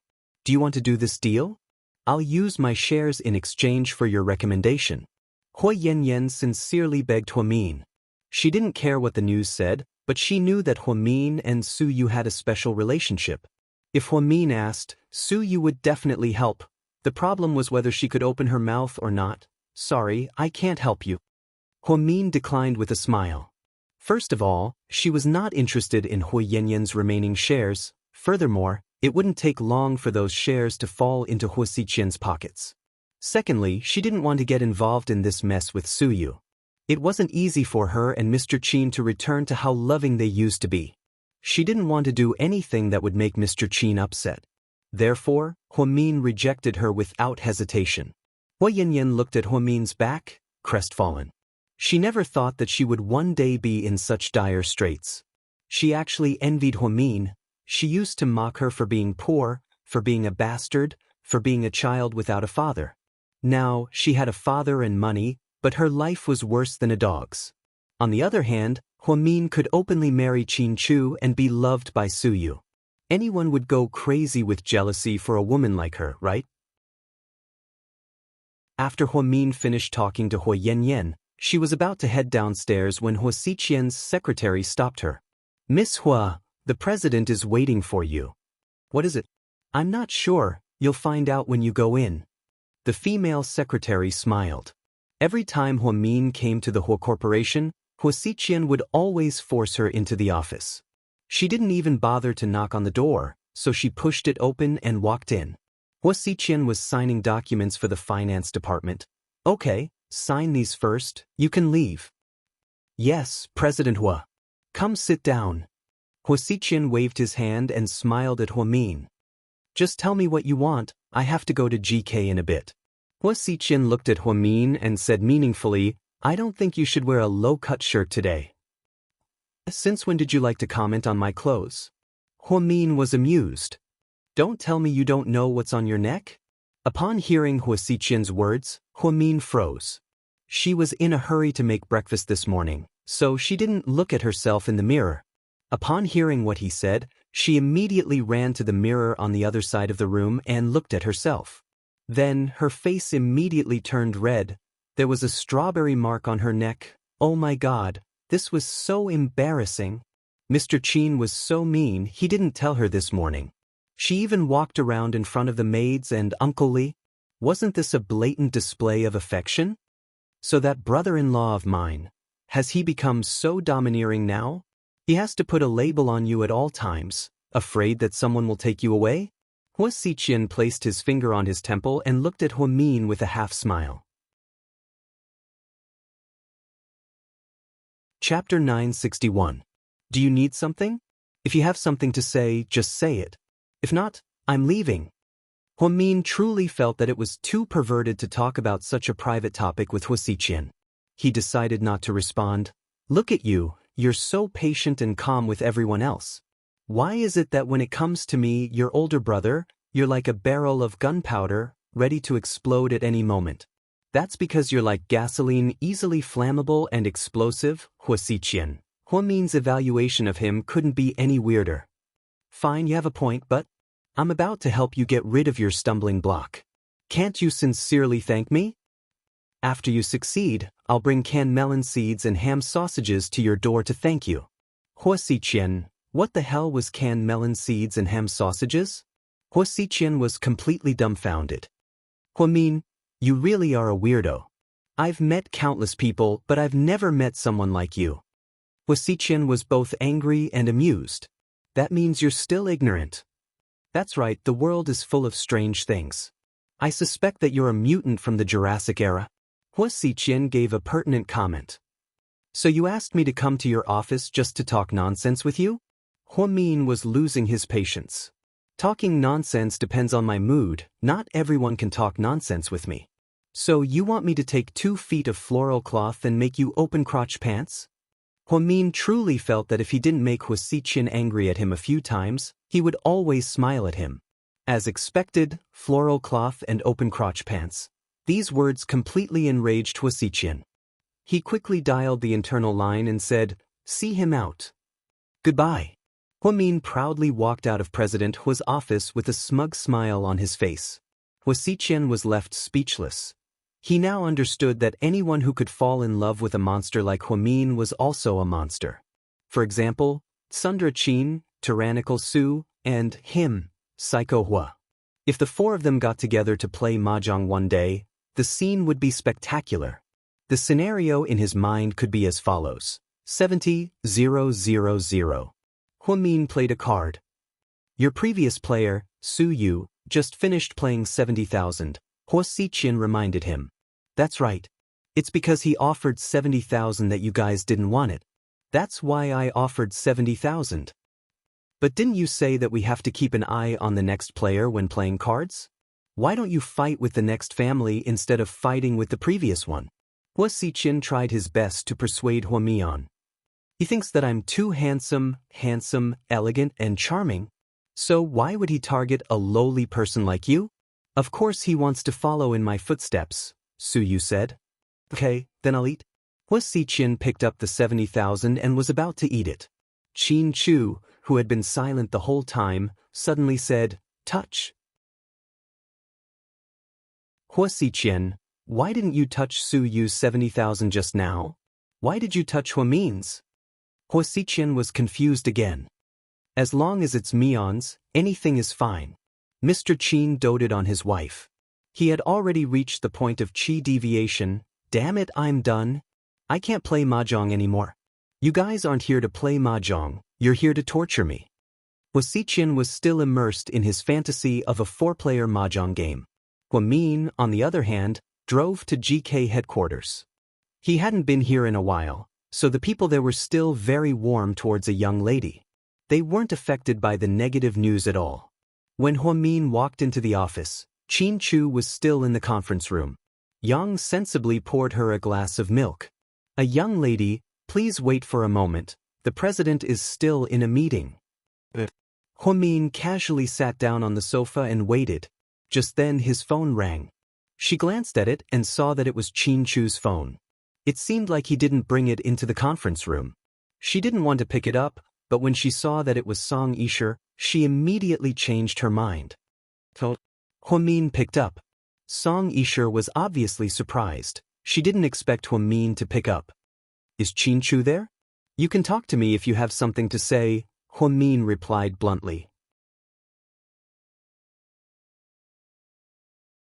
Chapter 962. I'm sorry, Huamin, it's not convenient for me to talk to you about this. Song Yisher's tone was still as gentle as ever. Huamin was annoyed that she was always so pretentious. Even if you talk to him later, he'll still talk to me. It's all the same, Huamin replied confidently. I wouldn't have known if you didn't tell me. You guys don't give each other any privacy. I didn't know that couples in China get along like this. No wonder the divorce rate is so high. What do you mean by that? Huamin was a little angry. I'm just saying, don't think too much. Huamin, I don't mean anything by it. I just think that couples should respect each other and have privacy. After all, you can't invade each other's space. You guys are 2 individuals, you don't have to depend on each other, right? I understand that, but the problem is, why do we need an outsider to explain how we get along? Also, it's your business how close you are with Qin Chu's parents, But don't think that you're already a part of the Qin family. Sometimes, people have to know their place. Before Song Yisher could say anything, Qin Chu pushed open the door and walked in. Here, your phone. Huamin handed it over. Who is it? He asked. Miss Song. Huamin emphasized on her name. Qin Chu took the phone and asked faintly, What's up? Qin Chu, my mom just came back from Yanzi Lake and caught a lot of fresh fish. Don't you like fish? Mrs. Qin said you've always loved to eat them, so my mom asked the maids to make a lot of them. Some are steamed, some are braised, some are boiled, and some are stewed. Dad said he wanted to invite you to our house. Before Song Yisher could finish her words, Qin Chu rejected her directly. Thank Uncle Song for me. I won't be eating. I've already promised my wife that I'll accompany her for the next few days. Oh, I see, another day then. Actually, you can bring Mian along, Song Yisher added. No, she doesn't like fish and I rarely eat it. Thank you for your kindness.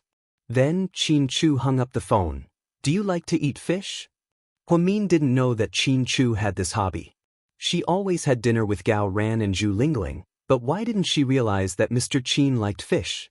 That was a long time ago. There was one time when my dad and I came back from fishing. Then, we steamed a fish in the microwave. I felt that it was quite fresh, so I ate a lot. My mom thought that I liked to eat fish. From then on, we often had fish at home. I see. Huamin nodded. Have you been waiting for a long time? Qin Chu reached out his hand and lovingly rubbed her face with the back of his hand. No, I just got here a few minutes ago.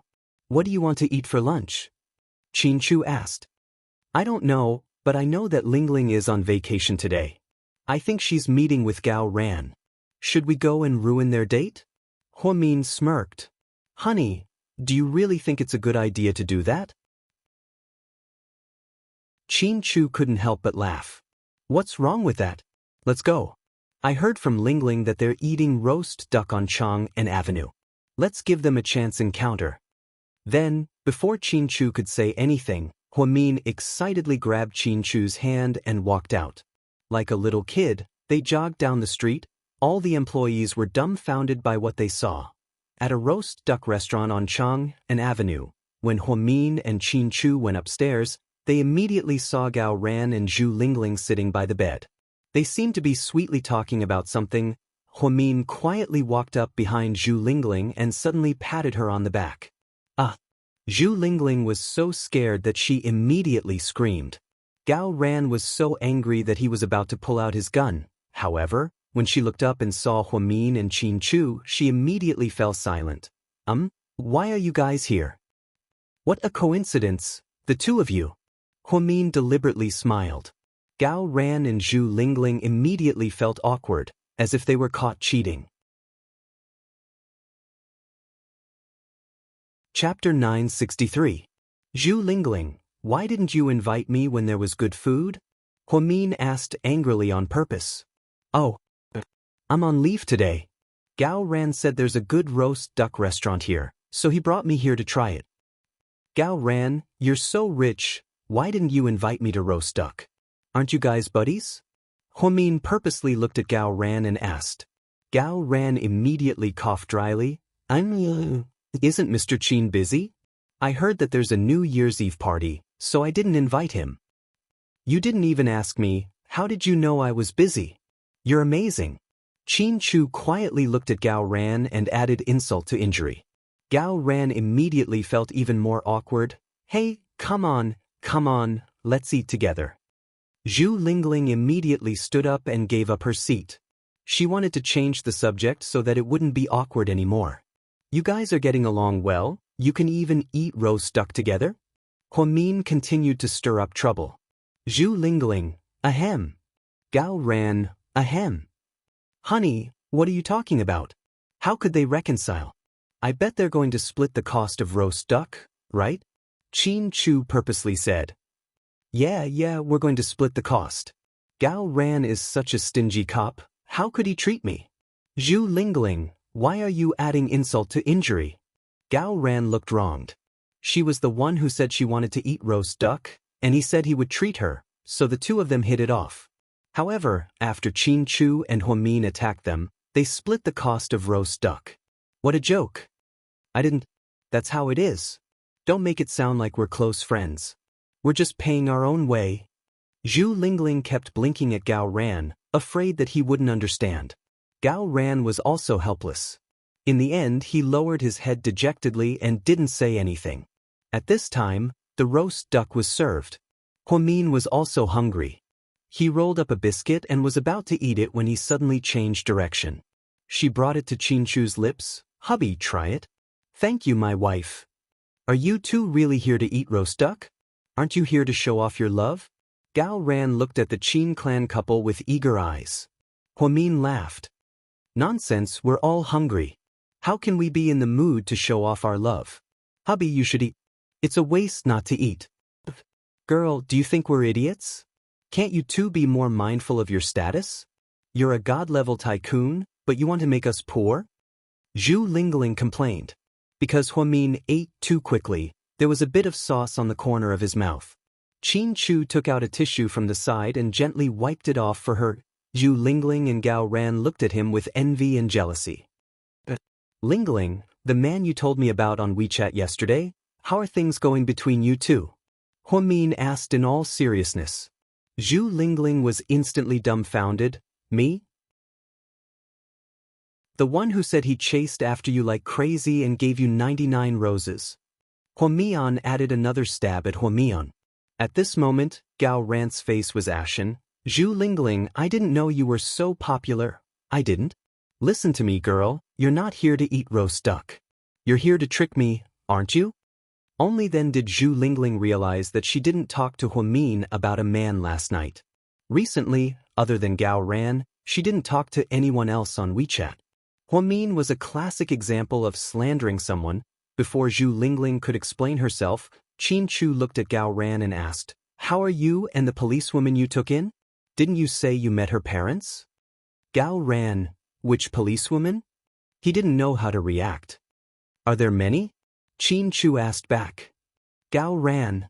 Zhu Lingling gritted her teeth as she glared at him. She wanted to tear him apart. I swear to God, there's no policewoman. I've been so tired from being on duty lately. There are so many missions, Gao Ran immediately explained with a bitter face. In the end, Qinchu and Huamin laughed arrogantly. Only then did they realize that they had fallen into a trap. Are you two done fooling around? Gao Ran glared at Mr. and Mrs. Qin, his teeth itching. That's too much. It's bad enough that you're torturing us single people. How dare you trick us? Zhu Lingling was also furious. Who told you two to date in secret? Actually, it's normal for you two to have an affair, but you won't admit it. I can't stand it. Is it that hard to admit that you're in a relationship? Huamin said as he ate. The two of them looked at each other and fell silent. So please answer my wife, did you two sleep together? Qinchu asked in all seriousness. Chapter 964. Huamin thought her husband was going to ask her if she was in a relationship. Instead, he directly asked if she had slept with him. It was like a bolt from the blue. Honey, aren't you being too direct? Huamin couldn't stop laughing. Gao Ran and Zhu Lingling froze for a long time, unable to say anything. After a while, Gao Ran glanced at Qinchu and said, You've been led astray by your wife. She's always talking about sex. Haha. Huamin hadn't laughed so heartily in a long time. She burst out laughing when she heard Gao Ran's comments about Mr. Qin. The smell of oil splattered everywhere. Qinchu quietly took out a tissue and continued to wipe his wife's face. I just want to ask, can we still eat roast duck happily? Zhu Lingling looked at Huamin pitifully. Of course we can. If you two tell us the truth, we'll continue eating. Otherwise, we'll continue to interrogate you. You don't even interrogate criminals like this. Gao Ran was full of resentment. So, judging by your unsatisfied look, you haven't gotten what you wanted yet? Qinchu looked at Gao Ran and asked. Gao Ran, oh, I know. Last time at the hotel, Gao Ran, it seems like you didn't get anything good out of her. Huamin suddenly understood. Girl, you've been led astray. You're not pure anymore. Zhu Lingling looked at Huamin and pouted. So, did you two get together or not? Gao ran, Zhu Lingling. Qin Chu looked out the window and saw the bright sun. Suddenly he said, "Let's do it today. After eating roast duck, you two can go straight to the Ritz-Carlton. I'll ask them to reserve a presidential suite for you too. Then, I'll ask the waitress to prepare some fresh flowers and red wine for you." Mr. Qin was extremely generous. "And condoms. Basic precautions are still necessary," Huamin added. "Goodbye." "Goodbye." Gao ran and Zhu Lingling said their goodbyes and were about to leave. Huamin grabbed her arm and said, I won't tease you anymore. Sit down." "Honey, why are you pulling me away? Do you know that you're holding me up?" "They're in a hurry to say goodbye because they're in a hurry to go to the hotel." Oh, so that's how it is. That's enough, you two. Can't you stop for a roast duck at noon?" Gao Ran was speechless. That's right. Haven't you been caught in an affair recently? And aren't you still at the heart of the storm when you testified for Suyu? You're really big-hearted. You even came out to eat roast duck. I think your hearts added together are bigger than roast duck. Zhu Lingling cursed. Huamin pursed his lips and smiled. Only when we're big-hearted can we live freely. We don't care about anything else. Okay, that's the end of the topic. Let's eat before it gets cold. Gao Ran was the one who said this. How romantic would it have been if they had eaten roast duck? However, the Qin clan couple had ruined everything. Gao Ran was quite frustrated. Otherwise, he would have taken Zhu Lingling to the movies after lunch. "Are you guys going back to the company after lunch?" Gao Ran purposely asked. "No, we don't have anything going on today. We'll go wherever you guys go," Huamin replied. "Huamin, you can't do this. You guys don't know the suffering of the starving. You're done being lovey-dovey, so you're trying to ruin other people's lives. That's immoral, right? So, are you taking her to a hotel? If you are, we won't follow you. Otherwise, we'll follow you to the end."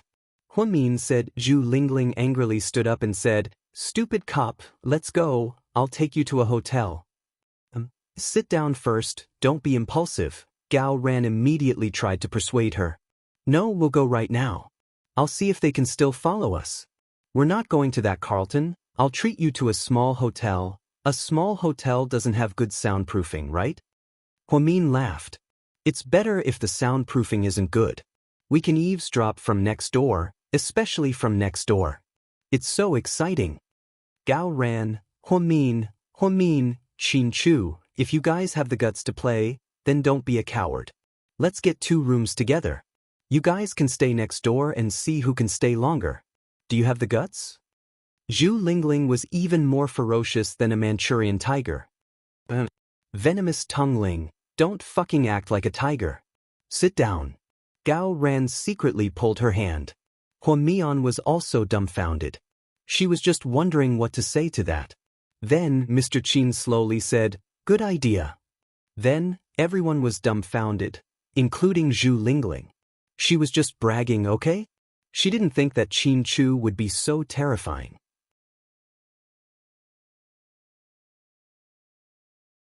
Chapter 965. Mr. Qin, I was just bragging. Zhu Lingling backed down at this critical moment. But I took it seriously. Qin Chu looked serious. Huamin, can't you control your man? Are you trying to push him to his death? Zhu Lingling looked at Huamin, wanting to cry but having no tears. She clearly wanted to ask for help. In this world, the only person who could suppress Qin Chu was Huamin. "Honey, let's stop teasing them. Let's go home." Huamin saw that the sharp-tongued couple couldn't take it anymore, so he decided to stop teasing them. Huamian and Qin Chu secretly ate roast duck, but the two of them ruined it. It wasn't easy for them. Huamin wiped his mouth with a napkin, pulled Qin Chu up, and stood up. "Thank you for the roast duck," Huamin said with a smile. "Hero, goodbye." Gao Ran cupped his hands, making Huamin burst into laughter again. Huamin was still laughing when they walked out of the roast duck restaurant. "Honey, don't you think what we did was a little too immoral? They'll probably curse us behind our backs."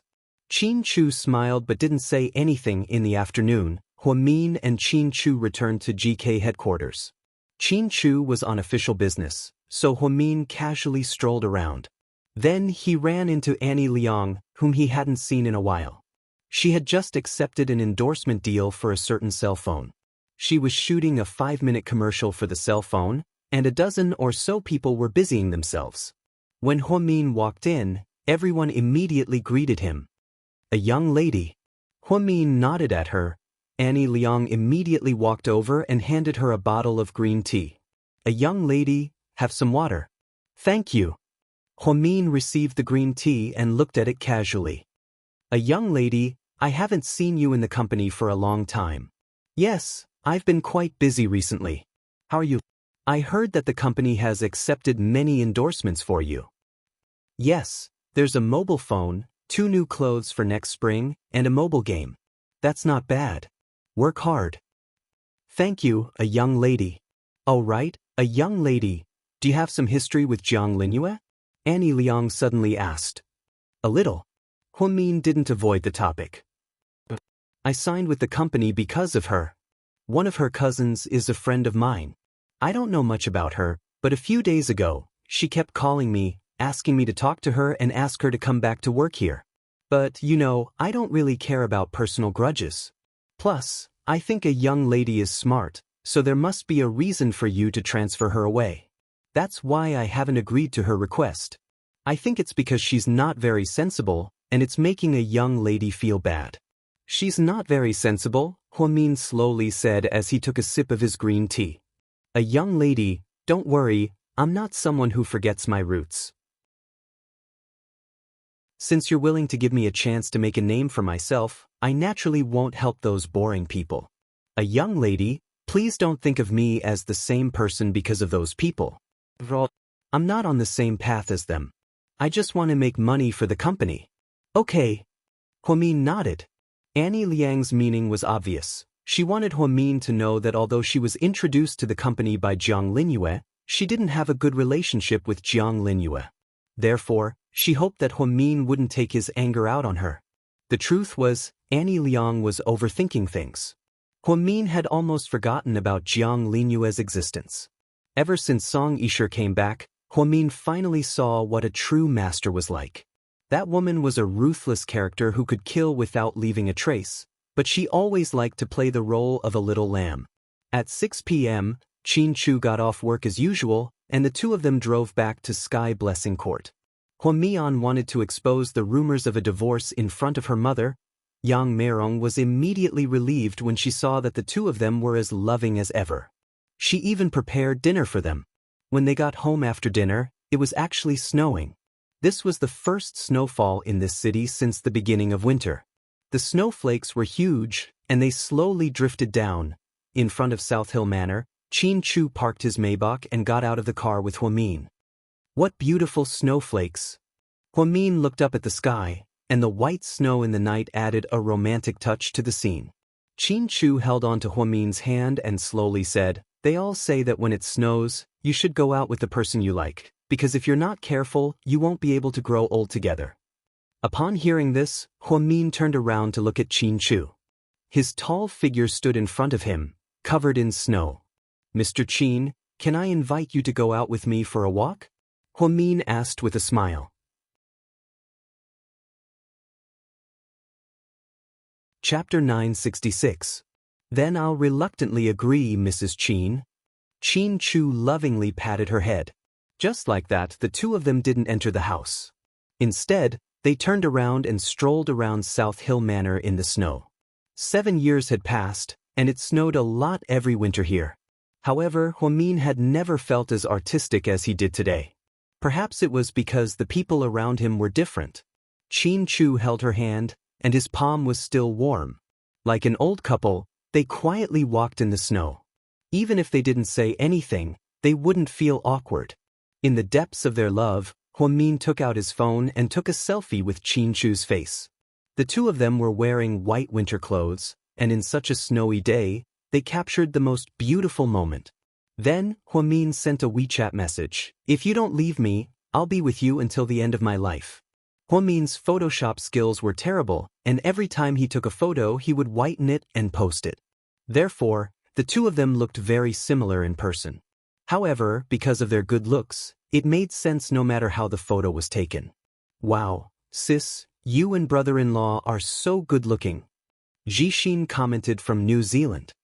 Although you're obviously trying to suck up to me, I like it very much, Huamin jokingly replied.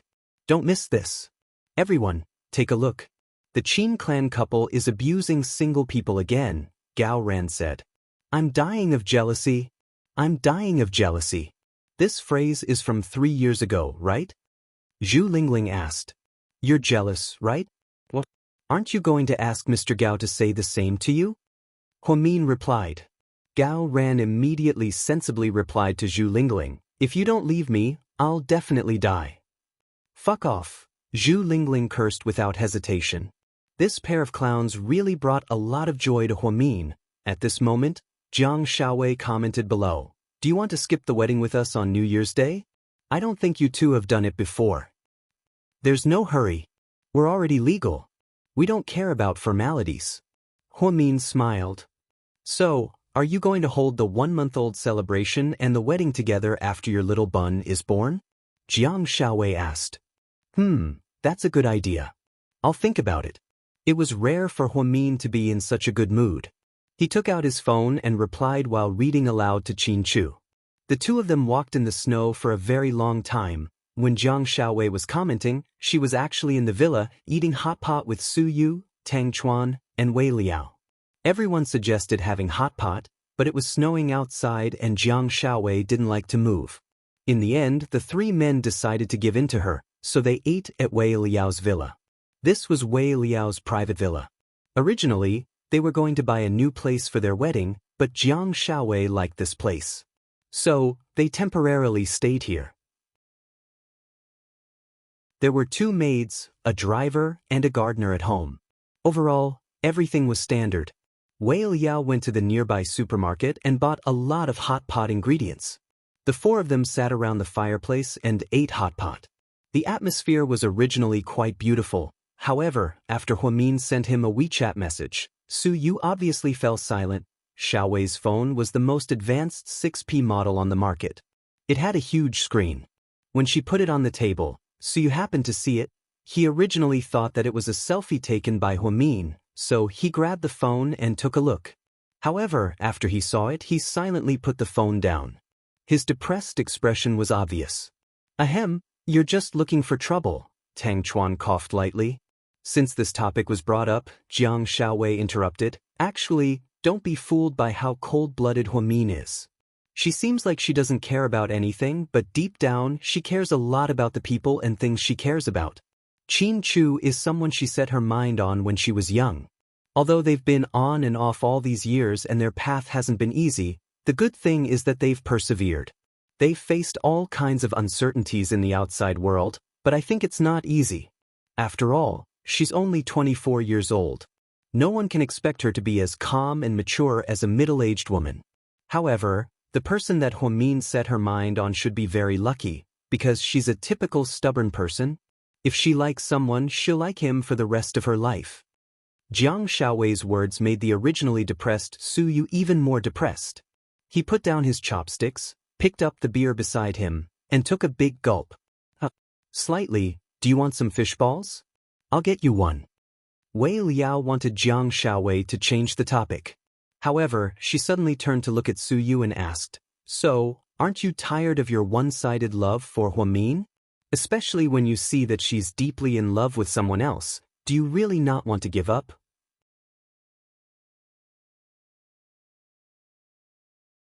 Chapter 967. Slightly. Wei Liao seemed to want to stop her. Lord Su's heart was already hurting enough, but Jiang Shaowei's words unintentionally stabbed Su Yu in the heart. Don't interrupt, let Su Yu answer. He's a man, you don't have to protect him like you protect a woman, Jiang Shaowei said word by word. Ahem. Sis-in-law, you're mighty and domineering. Tang Chuan gave her a thumbs up. Su Yu raised his head and slowly said, of course I'm tired. I'm not Jesus, I'm not that pretentious. Sometimes, I feel like giving without expecting anything in return is stupid. Of course, I want Huamin to be by my side, but it's not that simple. I like her, and it's my own business. I didn't cause her any trouble, and I didn't force myself to interfere or ruin her relationship. I think I'm being magnanimous. Plus, to be honest, when I fell in love with her, I didn't know she was married. No one wants to be a third party, and I, Suyu, don't lack women, so I don't have to think about a married woman. But the problem is that my heart has to be obedient. I've told myself more than once that I should give up because I don't stand a chance, but I realized that every time I made up my mind, my heart would hurt even more. In the end, I decided to like her openly. You all know that I like Huamin, the whole world knows that I like her, and she knows that I like her. This is good. Even though she doesn't belong to me, my love isn't cheap and it's not perverted. At least I've never thought of taking advantage of her, and at least I've never racked my brains to ruin her relationship, right? After Suyu finished speaking, the other three fell silent. What he said was the truth. Then, Suyu continued, actually, you guys don't have to sympathize with me or pity me. I think it's really rare to find someone who can make you forget yourself and fall in love with her. Not everyone is lucky enough to meet someone like that. So, even if Huamin and I don't have anything to do with each other, I'll still feel good. That's all really. I don't ask for too much, that's all. I'm already satisfied. Once in a while, he would see her and pay attention to the words she wrote on Weibo. He would also hear about her through his friends. That was good. Suyu felt that people shouldn't be too greedy, she would give him what he deserved, and he shouldn't force what he shouldn't. So, this was it. He was convinced that the heavens were playing with him on purpose, arranging this fatal encounter for him. Lord Su. Tang Chuan's eyes were filled with tears. Even a man like him was moved to tears. Don't fucking mess with me. I'm not going to die. Let's drink, let's drink. Suyu smiled bitterly, picked up the beer bottle, and continued to drink with Tang Chuan and the others. Jiang Shaowei didn't have the same arrogance as before. She didn't say anything. To be honest, she wanted to take the opportunity to persuade Suyu to give up. However, after he said what he said, she felt that it made sense. As long as it didn't endanger Huamin's interests, it wasn't wrong for him to like her. Also, forcing Suyu to forget Huamin's words was a little cruel. Jiang Shaowei looked at the screen on her phone. Huamin was smiling happily beside Qin Chu. After 7 years, Qin Chu was still able to find Huamin. To them, this was already the greatest gift from God. After Gao Ran watched a movie with Zhu Lingling, they went shopping for a while. Zhu Lingling was a typical shopaholic. She never went shopping empty-handed. Even if she didn't buy anything, she would force herself to buy some underwear home. This had become a bad habit. That was why she didn't have much savings these years.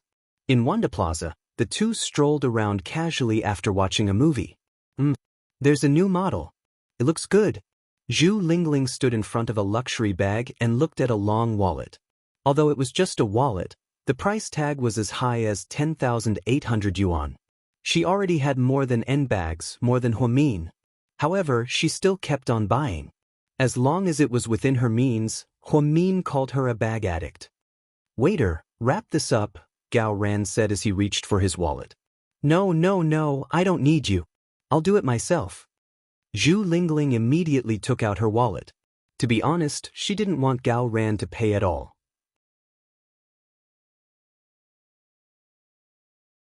Chapter 968. No, use mine, Gao Ran insisted. The two of them were in a stalemate when the waitress tactfully took Gao Ran's ICBC card. It was Gao Ran's salary card. Let this gentleman do it. The waitress smiled and took the card from Gao Ran's hand. Damn it. This whole thing. Zhu Lingling felt extremely awkward. Cough, stinky cop, I really can't let you spend money. When we ate the roast duck today, you already spent more than $700. Those two bastards were obviously super rich, but they ran away after eating. They must be drunk. We can't afford to hurt them. Zhu Lingling jokingly complained about how Huamin and Qin Chu ran away after eating. Gao Ran chuckled. It's okay, I'll go to Boss Qin's house and get a bottle of good wine. It's worth a year of my salary. I already said that your salary is low, can you stop pretending? It's okay, it's only 10,000 yuan. Ahem, 2 months' salary is enough. Gao Ran was too embarrassed to tell her his salary. As the captain of the criminal police, his salary was indeed only 5,000 yuan. Civil servants seemed to be very popular, but their actual salary was very low. If Zhu Lingling flew a few long flights, she would earn more than 20,000 yuan a month. In conclusion, the stewardess completely outshone him, a public servant. Oh my, you make it sound so pitiful. It's only half a month's salary. Let me do it. Zhu Lingling turned around and was about to walk towards the cashier, but Gao Ran grabbed her by the collar and pulled her back. Calm down, it's not easy for me to give you something. Just take it. I'm so stingy, who knows when I'll give you something next time? After hearing what Gao Ran said, Zhu Lingling was actually quite happy Gao Ran wasn't stingy at all. His family was also very rich. It was just that he was quite frugal. His colleagues were all from ordinary families, so he never pretended to be rich. His salary was enough for him to spend. Because he ate and lived at home, the company also subsidized him. Therefore, he didn't spend much of his annual salary. He still had enough money to buy a bag for Zhu Lingling. After buying the bags, the two of them walked out and got into Gao Ran's Jaguar. You have a shift tomorrow, right? I'll send you back. Gao Ran said. You're going back so early? Zhu Lingling seemed a little disappointed. What else can we do? Are you really planning to go to a small hotel with me? Gao Ran teased with a smile. Who wants to go to a motel with you? I was just trying to piss off Qin Chu and the others. In the end, Mr. Qin almost played us both. Gao Ran sighed. Yeah, that's why Qin Chu is not only arrogant, but he's also two-faced. Only someone as smart as Huo Mian can deal with him. If it were me, I wouldn't be able to keep up with his thoughts. Yeah, they're like turtles looking at green beans, Gao Ran cursed as he vented his anger. Haha. Zhu Lingling laughed like a demon. When Gao Ran started the car, he casually put it in gear and accidentally touched Zhu Lingling's hand. The moment their skin touched, sparks flew everywhere. Zhu Lingling felt as if she was burned by something, so she immediately pulled her hand back nervously. Gao Ran also felt a little awkward, so he immediately pulled his hand back. The atmosphere became even more awkward. Zhu Lingling looked out the car window. Just like Huo Min, she deliberately changed the topic. It's snowing, the snowflakes are so beautiful. Gao Ran nodded silently. Yeah, there are several types of snowflakes. Really? Zhu Lingling asked in surprise. Yeah, there's snowflake raw wheat, snowflake pure life, snowflake silver, snowflake brave to the end of the world, and snowflake big green bottle. Gao Ran, you piece of shit. Zhu Lingling glared at him angrily. It was such a romantic moment, but it was shattered by his comical spirit. You're the fucking captain of the city's criminal police department? I really think you're a clown sent by monkeys, Zhu Lingling scolded. Late at night, in an abandoned factory in the suburbs, a middle-aged man with a scar on his face stared at a photo for a long time. The photo was of a pretty woman wearing a white lab coat and glasses. You look good and you're young. Too bad. There are too many people who want you dead. The scarred man smiled coldly.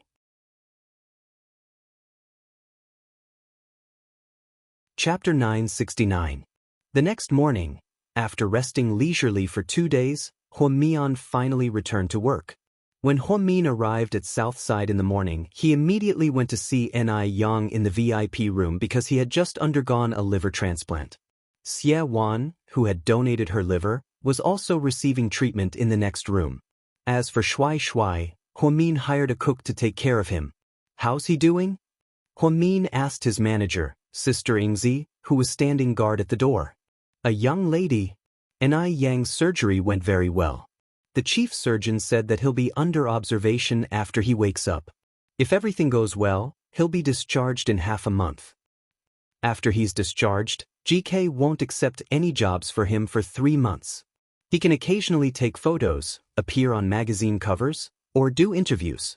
During these 3 months, let Ni Yang recover and don't worry about his popularity falling. GK will let him attend many events. Thank you, a young lady, you're so thoughtful. Sister Yingzi smiled slowly. Huamin didn't want to interfere with GK Film and Television's business, but he took extra care of Ni Yang. He was just like Zhixin, as heartwarming as his little brother. Plus, Ni Yang was much more pitiful than Zhixin. It wasn't easy for him to become an idol.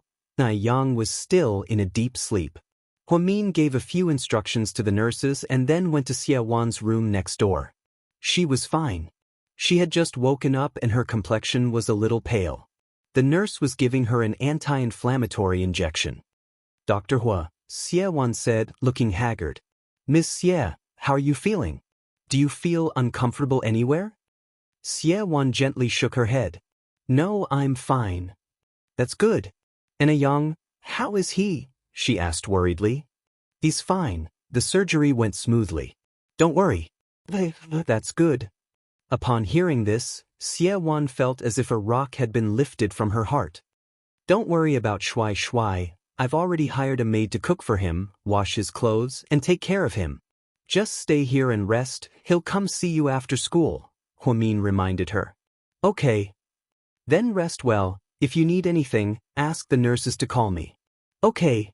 Huamin paid for Xie Wan's son. Shuai's kidney transplant as well as Ni Yang's hospital. He didn't touch the Hua Foundation, nor did he report it to GK. Instead, he quietly took out millions of yuan. Because she felt that it was worth it. She wasn't a busybody, but since she was going to do it, she had to do it until the end. Zhu Lingling had asked her before that Ni Yang was very rich himself, so there was no need for her to pay for the surgery. Hua, and Hua, to treat him like a little brother. Hua wasn't just talking about siblings. Most of the time, she had to put herself in Huamian's shoes. If you treat me well, I'll return the favor 10 times over. Ni Yang once stubbornly gave up on Imperial Star and signed with GK, which caused a huge uproar. This was a rare incident in the entertainment industry. Ni Yang was at the peak of his career, and he could have rejected Huamin's invitation. However, he didn't. He stepped up at the critical moment and helped Huamin resolve the crisis. Huamin would always remember Huamin's kindness. When she returned to her office, her assistant said, Dr. Hua, someone wants to see you. Okay, let him in. Huamin sat in her office, turned on her computer, and got ready to receive patients. Just then, a middle-aged man in his 30s walked in. He was wearing a black down jacket, and there was a hideous scar on the left side of his face. Hello, were you feeling unwell? Huamin asked in a formal tone. Dr. Huamin, right? The man stared at Huamin's face and asked faintly. I am. Huamin looked up and saw the man looking at her strangely. Before she could say anything, the man suddenly covered her mouth and nose with a white handkerchief. Everything happened so quickly that Huamin didn't even have time to think before she fainted. 5 minutes later, a middle-aged man with a scar on his face and a white lab coat walked out of Southside Recuperation Center with a giant woven bag in his hand.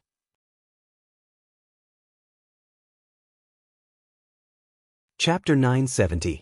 Dr. Hua, there's another patient who's registered with you, but there's only 10 minutes left before lunch break. Do you still want to see her? Or do you want to see her in the afternoon? Reminded the assistant as she knocked on the door. Dr. Hua. The young nurse raised her voice and asked again, but there was still no response. She walked in curiously and pushed the door open. There was no one in the room. That's not right. Dr. Hua shouldn't have left the consultation room. The young nurse was very puzzled. She was on duty at the consultation desk, so she had to pass by here to receive patients. She didn't see Dr. Hua go downstairs or go upstairs.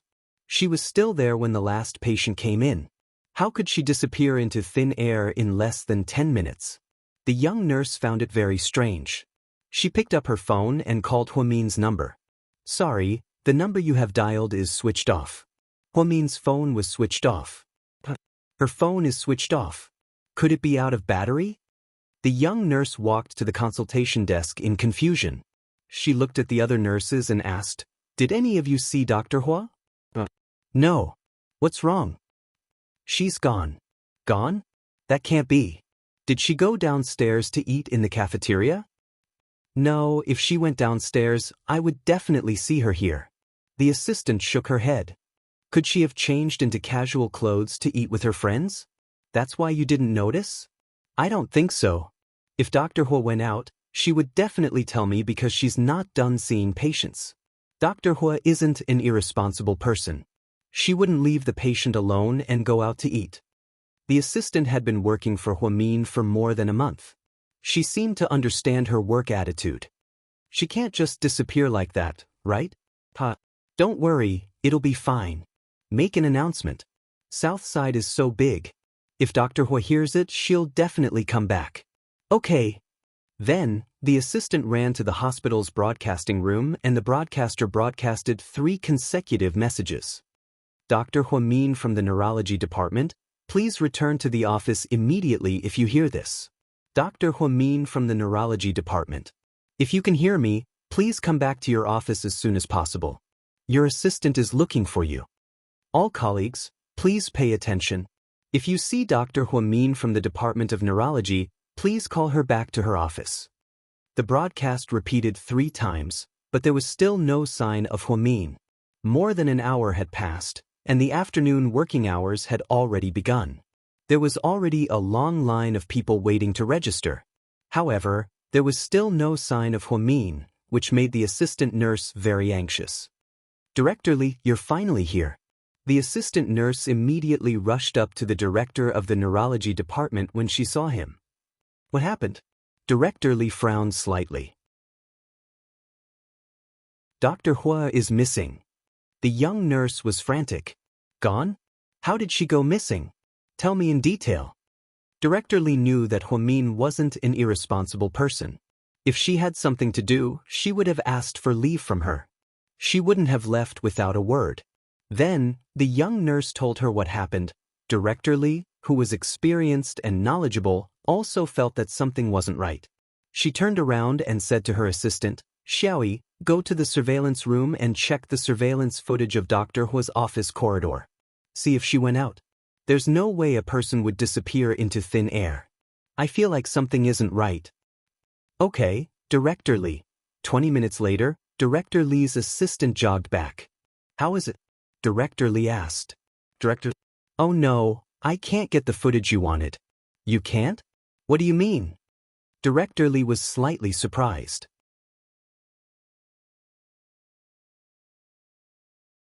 Chapter 971. I don't know what's going on, but since 10 a.m. this morning, my security footage started to malfunction. All the cameras stopped working, and I couldn't get the footage from Dr. Hua's office. What a coincidence! Director Li felt that something was wrong. What should we do now, Director? Did something happen to Dr. Hua? Hua Min's assistant was so worried that she was about to cry. After being a nurse for so long, this was the first time she had seen a doctor disappear. It was too strange. Call the police. I think this is a bit strange. Director Li pushed up her glasses and said in a serious tone. If we call the police, I think the police won't file a case if a person disappears within 24 hours. Director Li's assistant reminded her. It's different. Dr. Hua has a special identity, so the police won't ignore him. Call the police. Then, Director Li looked at Hua Min's assistant and said, go to GK headquarters and notify Dr. Hua's lover, Mr. Qin Chu. Okay, Director Li. GK headquarters, Qin Chu had been looking at the 3D layout of the New Year's party in his office. Because GK was a big company, its every move was watched. Every year, other companies in the industry would fight to imitate the benefits, guests, and theme of the party. Therefore, he couldn't be careless this time. About an hour ago, his right eyelid started twitching crazily. There was a saying that the twitching of the left eye brought fortune, while the twitching of the right eye brought disaster. His right eye started twitching crazily without warning. He felt like it was a bad omen. Although he wasn't a superstitious person, he still felt uneasy for some reason. His finger left the mouse, and he picked up his phone to send a WeChat message. Honey, are you still busy? Have you had lunch? He didn't get a reply for a long time, so he anxiously called her again. Sorry, the number you have dialed is currently unavailable. It's off. Qin Chu raised his eyebrows, and his expression became serious. Hua Min rarely turned off his phone during the day, and when it ran out of battery, his assistant would charge it for him. Unless there was something special. He picked up his phone and called Huamin's office, but no one picked up. Did he go to a restaurant for lunch? Is his phone charging? Qin Chu comforted himself. Just then, there was an urgent knock on the door. Come in. President Qin, the assistant from young Madam's South Side Recuperation Center, is here. He said he has something urgent to discuss with you, Little Yang said as he opened the door. Let her in. Qin Chu had a strong premonition that Huamian's assistant was here. Did something really happen to her? The more he thought about it, the more uneasy he felt. Hello, President Qin. I'm Dr. Hua's assistant, Xiao Ning. Director Li asked me to tell you that Dr. Hua is missing. What do you mean? Qin Chu's heart skipped a beat. Something bad had indeed happened. Dr. Hua disappeared into thin air from the hospital. We searched everywhere but couldn't find her, and the surveillance cameras are broken. Young Lady Li said that something might have happened, and we've already called the police. Young Lady Li asked me to tell you. When did this happen? Qin Chu asked, his face pale. About an hour ago. Did she see anyone suspicious before she disappeared? Qin Chu continued to ask calmly. Here's the thing, Mr. Qin. Dr. Hua saw a man who was registered with her. Then, the assistant roughly explained the situation to Qin Chu. He lowered his head and pondered for about 10 seconds. He repeatedly thought about the flaws in the situation, and then he slowly raised his head and asked, Do you remember what the last patient Dr. Hua saw looked like?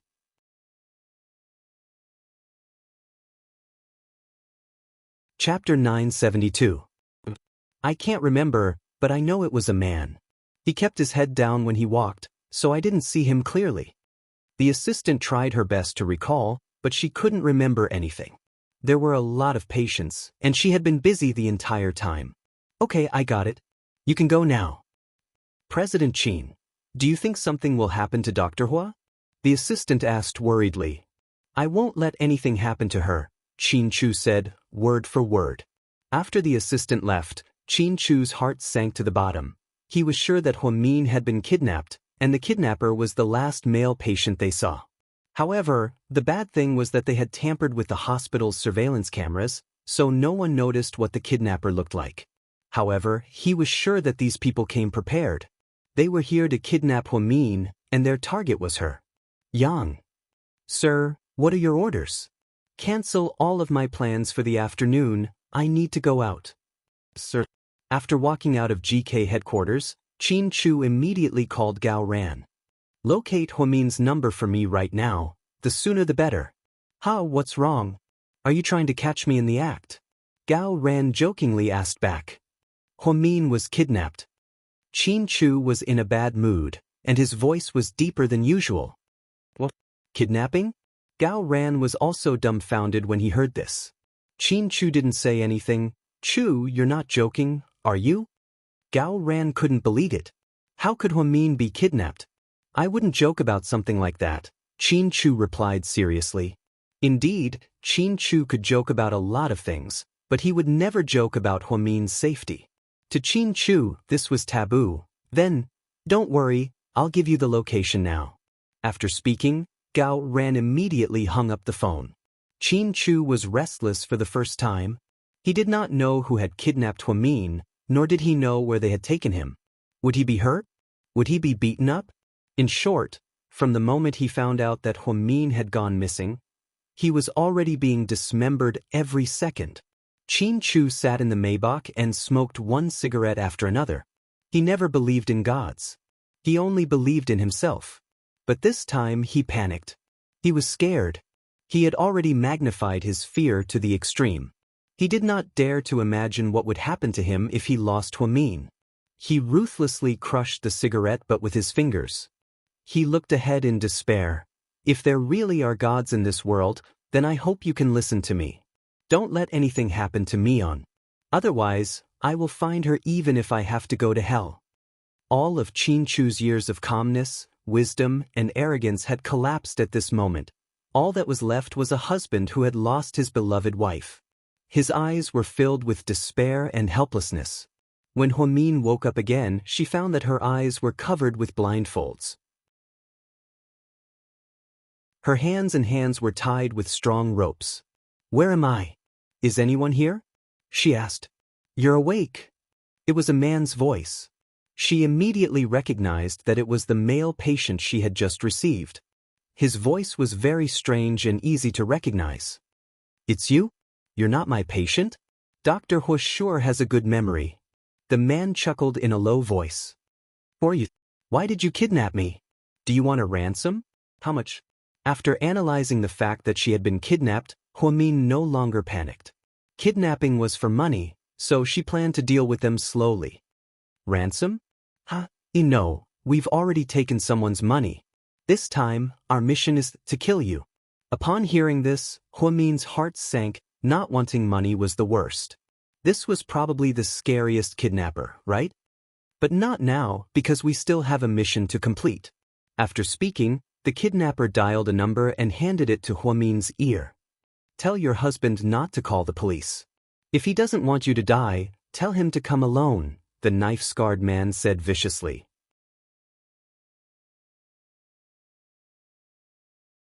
Chapter 973.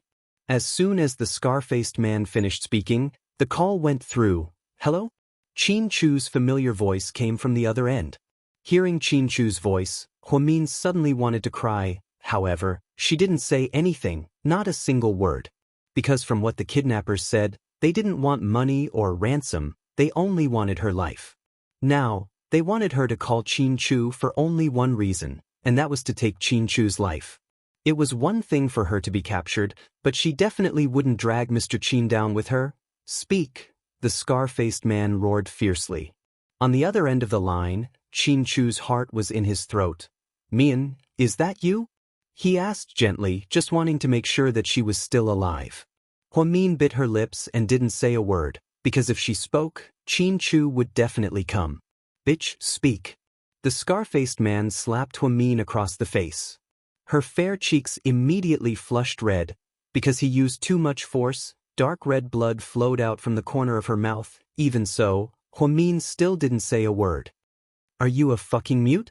I told you to speak to him." The scar-faced man had a bad temper, and he kicked Huamin in the stomach again. Immediately, she felt a tearing pain in her lower abdomen. If she was a normal girl, she would probably be crying by now. However, Huamin still didn't make a sound.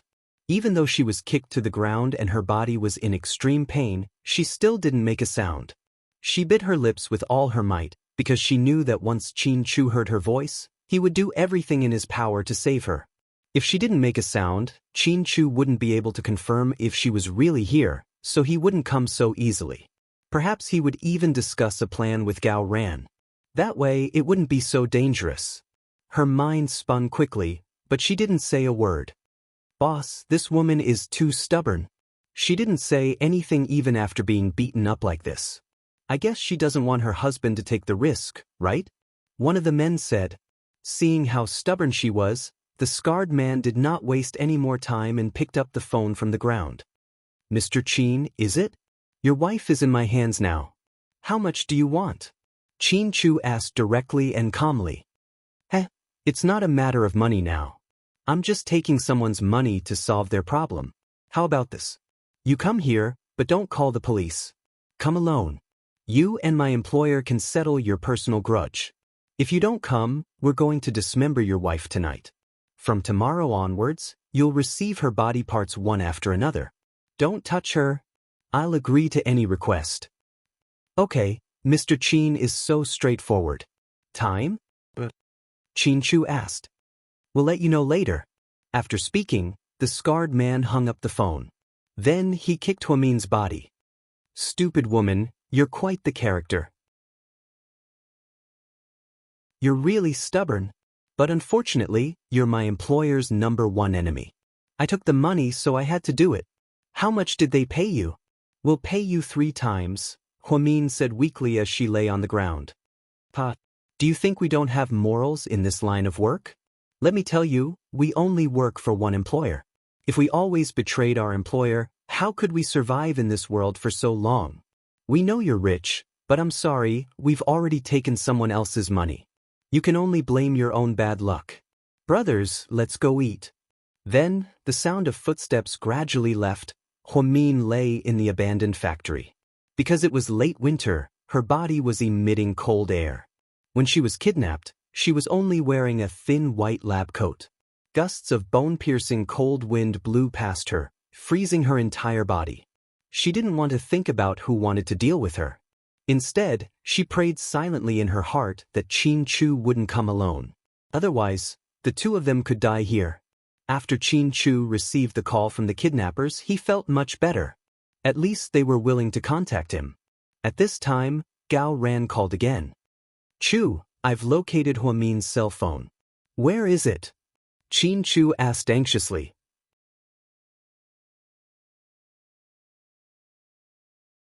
Chapter 974. He's on the 4006 freeway. I've already sent people there, but they only found the phone. They didn't see Huamin, so I suspect that the kidnappers are trying to distract us. Okay, I got it. Chu, have the kidnappers contacted you yet?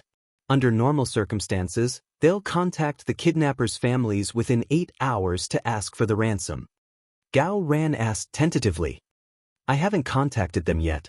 Qin Chu knew that he wouldn't say anything. After all, he didn't want to take any risks.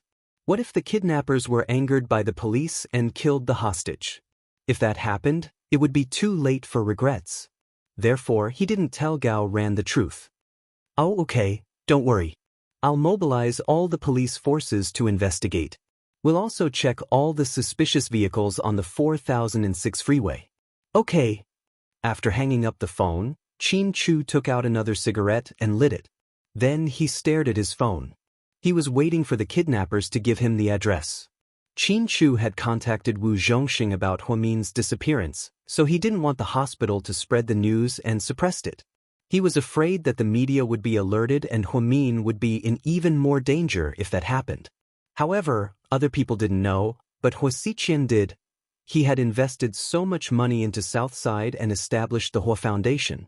There was no way that he didn't have the right to know. Also, he had spies at Southside. The nurse he planted would constantly report to him about Huamin.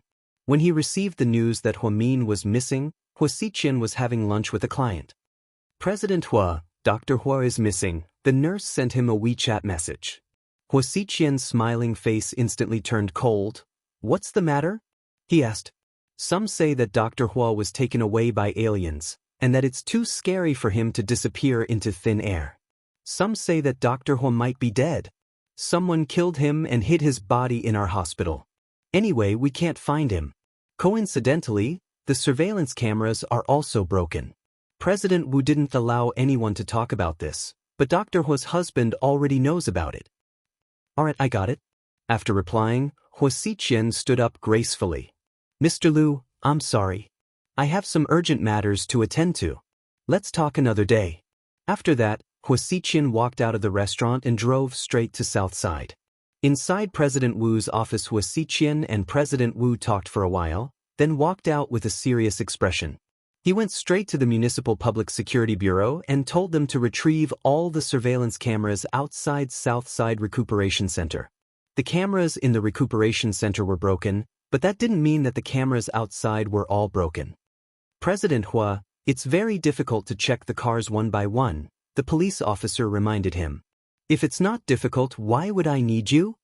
Huaxiqian asked coldly. The police officer was deflated and didn't say anything else. Everyone said that Mr. Hua had a good temper and was the most amiable person, but that wasn't the case. Huaxiqian's attitude today was particularly irritable. Huamin's disappearance had left him in no mood to do anything. He usually thought that everything about Huamin was under his control. Now that she was out of his control, he was panicking. If something happened to the girl, he would be sad for the rest of his life. He didn't even dare to imagine how it would feel to never see Huamin again. Qin Chu drove to the lobby of Seductive Fox. Inside the office on the top floor, Rick looked guilty. Qin, I'm sorry. You asked me to protect Huamin, and I thought it would be fine on the road. I didn't expect her to be kidnapped in the hospital. It's my fault. It's not your fault. The people who kidnapped her had a very careful plan. We couldn't guard against them. I've already sent people to investigate. Don't worry, I'm sure we'll have news soon. No need. I plan to solve this myself. Qin Chu placed his hands on his knees, his face unusually calm. No, these people are definitely vicious.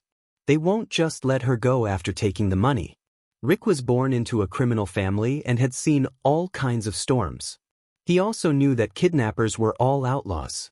Very few hostages made it back alive, so Huamin was in a very dangerous situation. Whether or not she could make it back alive was already a problem. How could she get Qin Chu involved? I didn't tell anyone about this. I only trust you. I came to you because I need you to help me with one thing. If I don't make it back, remember to sell GK as fast as you can and help my parents immigrate to Hawaii. They'll be under my uncle. What are you talking about? Are you saying your last words? Rick's heart sank.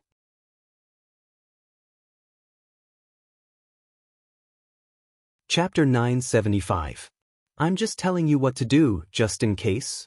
Before Qin Chu could finish, Rick mercilessly interrupted him. There's no just in case. I believe you'll come back. I'll do my best. I have to bring her back. After leaving Seductive Fox, no one knew where Qin Chu went. Rick was in a bad mood. He stood up and opened the window, letting the cold wind blow in. After knowing Qin Chu for so long, he knew how much he cared about his wife. She was the woman he loved since he was young. He lived his life on the edge of a knife, so he might never experience that kind of feeling again. He thought he wouldn't, but he didn't know that fate had its own plan. Boss, I found out what you asked me to investigate last time. The girl's name is Xianxia. Her nickname is Cici. She's a photography student at the Academy of Art. Cici. He immediately reached out his finger and gently swiped it across the frosted window. There was a faint smile on his face. Huasiqian used all of his connections in one day. However, he didn't find a single clue. He had to admit that Huamin's kidnappers weren't ordinary people. They were a group of very professional kidnappers. To be able to enter the hospital in broad daylight and take her away without anyone noticing, they were really something. Huasiqian was extremely frustrated. He walked out of the police station and got into his white Maserati. After 3 seconds of silence, he suddenly slammed his hand on the steering wheel. He was trying to vent his pent-up emotions. How could they lose a living person like that? What the hell? Huasiqian cursed. Then, he suddenly thought of someone. He picked up his phone and dialed. Su Yu was in a meeting at Imperial Star's headquarters. All of the department heads were reporting on their performance over the past 6 months. Su Yu was wearing a rare light blue suit. It was fashionable and handsome. On his bronze wrist, he wore a $1 million Patek Philippe watch. On his left ear, he wore a dark blue gemstone, mysterious and regal. When he saw Huasiqian's call, he didn't pick it up. Instead, he continued with the meeting and put his phone on silent mode. President Su, before New Year's Day, we still have a big movie to release. It's a New Year's drama, and the lead actress is our A-list actress, Miss Jian Tong. I'm sure we'll earn more than 1 billion yuan at the box office. Su Yu listened quietly. Just then, Huasiqian sent her a WeChat message. Huamin has been kidnapped. Although it was only a few short words, Su Yu felt as if he had been struck by lightning when he finished reading them. He quickly stood up with his phone in hand. President Su? All the executives were dumbfounded. Dismissed. Without giving anyone a chance to speak, Su Yu turned around and walked out. His assistant, Shaoan, followed behind him, silently following his footsteps. He walked out of the conference room and immediately called Huasiqian. What happened to Huamin? He asked anxiously. Kidnapped. Around 10 this morning. South Side Sanatorium. Who are the kidnappers? I don't know, we couldn't find any clues. They tampered with the hospital's surveillance footage. This was a premeditated kidnapping, Huasiqian explained. Does Qin Chu know? Su Yu asked again. He does, and he's trying to save Huamin. But the problem is, no one knows where she is, and we don't know how to save her. Got it. After hanging up, Su Yu sped to Southside and asked every single detail of what happened. Just like Huasiqian, he didn't want to let go of any valuable clues. However, Based on Huamin's assistance deduction, Huamin must have been taken away by the last patient. Just like Huaxiqian, he began to investigate all the cars in front of the hospital. However, there were hundreds of cars parked in front of Southside, so it was really difficult to determine which one was suspicious.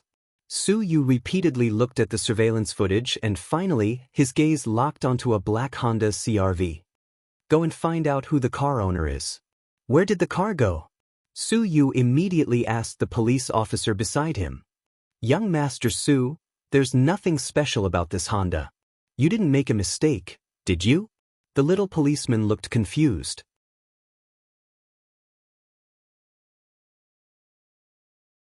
Chapter 976. Just then, someone suddenly shouted, "Boss, they're back." The scar-faced man immediately shouted, "Fatty, bring her back." "Boss." The fatty was speechless and seemed to be disappointed. However, he was helpless and didn't dare to disobey. He could only drag her back, take off her blindfold. "There's going to be a good show," the scar-faced man said with a smile. Then, the fatty took off Huamin's blindfold. Only then did Huamin see that she was really in an abandoned factory. There were about 8 people in the room. Standing in the middle was the man with the scar on his face who came to her for treatment. There were 7 subordinates beside him. She looked around and didn't recognize any of them. She didn't know who sent these people. At first, she suspected Song Yishe, but she immediately denied it. Because if it was Song Yishe who caught her, she would have killed her immediately. She wouldn't wait for Qin Chu to come. Song Yishe would never hurt Qin Chu. Lady Qin had the same logic. There was no need to involve her son. So later she suspected Huaxiqian. She didn't know if he was the one behind it. However, Huamin felt that Huaxiqian treated her quite well. He wouldn't allow these people to spread rumors. Fortunately, this fatty didn't violate her. Huamin had already thought of a countermeasure. Once she and the fatty entered that small warehouse, she would definitely persuade him to untie her. Then she would use silver needles to deal with him. She knew exactly which part of the body would go numb. Just as she was hesitating, the scar-faced man said, "Hang this woman up." Spus. Then, Huamin's body was tied with steel wires and she fell into the air. Then, there was a metal bucket that was a few meters deep. It was round and big. Huamin vaguely knew what they wanted to do. She didn't want Qin Chu to come, but she also wanted Qin Chu to come. She knew that Qin Chu would be in even more danger if he came. However, if Qin Chu did not come, she might not even be able to see him for the last time. Because the people in front of him were not ordinary hooligans. They were real outlaws. What they did was a crime where they could eat bullets at any time. At this moment, the sound of footsteps approached. 2 of his subordinates walked in with Qin Chu. He was also wearing an eye mask. When he arrived, he was welcomed by the scarred man's subordinates. Only then did they bring him in. It seemed like these people were very cautious. "Go in." The person behind him gave Qin Chu a shove, and he went straight into the factory. Huamin looked down at Qin Chu as he walked in. At that moment, he could no longer hold back his tears. She missed him so much that she was about to go crazy. Qin Chu was only wearing a thin black cotton padded jacket today. The style was very nice, especially on him. His face was always so calm and collected. He was always calm in the face of danger, as if even if Mount Tai collapsed in front of him, his expression would not change. However, the moment he took off his eye mask and saw Huamin, his heart was about to break. Qin Chu raised his head and looked up. Huamin's hands were tied and she was hanging in midair. The white coat on his body was already stained and there were wounds on his face. There was dried blood at the corner of her mouth. Qin Chu clenched his fists tightly and looked coldly at the scarred man. "Didn't I tell you not to touch her?" "I'm sorry, your wife is a little stubborn. She wouldn't talk, so we had to treat her." Qin Chu's eyes turned cold. "What do you want? Speak." Qin Chu glanced at them coldly. At this moment, he had already made a vow in his heart. Today, no one here would leave this place alive, because he was going to start a massacre. When the scarred man heard Qin Chu's question, he sneered and threw a dagger at his feet. "Here, to show your sincerity, stab your chest." "Hanyo." Min was finally willing to speak for the first time. She was most afraid that Qin Chu would do anything for her. She knew too well how important she was to him. Qin Chu raised his head and looked at Min with an indescribable heartache. He squatted down and picked up the sharp dagger.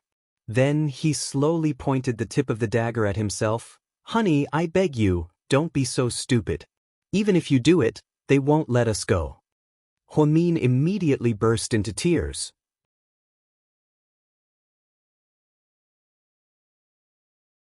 Chapter 977. Seeing Qin Chu holding the dagger, he remained silent and didn't make a move. The knife-scarred man sneered and said, "Release the rope." Then, with a whoosh, Min quickly slid down from the air and landed in a big metal bucket filled with ice water. She was about to suffocate. "Don't touch her." Qin Chu went crazy and wanted to rush up. However, 7 or 8 people stepped forward and held him back. "So, you should consider if you want to stab her, or else your wife might turn into a water ghost." The knife-scarred man smiled sinisterly. Without another word, Qin Chu stabbed the dagger directly into his chest. With a splashing sound, blood splattered everywhere. Min was struggling in the bucket, so she didn't see this shocking scene. Otherwise, she would definitely die of heartache. "Pull her up." Seeing that Qin Chu had given in, the knife-scarred man proudly ordered. One of his subordinates pulled the rope from the other side and pulled Min out of the bucket. Her entire body was soaked in ice water. Her hair was drenched with ice water, and it was dripping down in drips. When Min opened her eyes and saw Qin Chu, she felt so painful that she almost couldn't breathe. Qin Chu held the dagger in his hand and stabbed it into his chest, but his body was still standing straight and didn't fall down. Min seemed to empathize with Qin Chu's pain. He was in pain, so she was in pain with him. "Let go of my wife," Qin Chu said weakly. The knife-scarred man clapped his hands. "You're a real man, not bad." As a fugitive, the knife-scarred man had kidnapped many people, but he had never seen a man risk his life like this for his wife. Stabbing a dagger into his chest, that was risking his life. It wasn't just a superficial wound. "You bunch of scum dogs? Why don't you just kill us and give us a quick death? Don't play dirty. You'll get your retribution." Min rarely used foul language to argue because she felt it was meaningless. At that time, he couldn't help but curse at the knife-scarred man. "Don't worry, I will fulfill your wish and make you a pair of lovebirds. I've done everything you asked me to do. Put her down." "Don't go back on your word," Qin Chu said coldly as he stared at the scarred man again. "Let that woman down." As expected, he kept his promise. In fact, he also knew that with so many people here, Min and Qin Chu would not be able to escape. After Min was put down, Qin Chu immediately rushed over and hugged her. "Honey, I've made you suffer." Qin Chu hugged Min with heartache. "Are you stupid? You didn't even hear my voice before you came. What if you fell into my trap?" Min kept crying. She didn't think that even though she didn't say anything, Qin Chu would still come. "I don't want to take any risks. I can't afford to lose." Qin Chu hugged her forehead and kissed her on the corner of his lips. That sharp knife was still stuck in his chest. What a loving couple. Too bad, they're going to meet the king of hell.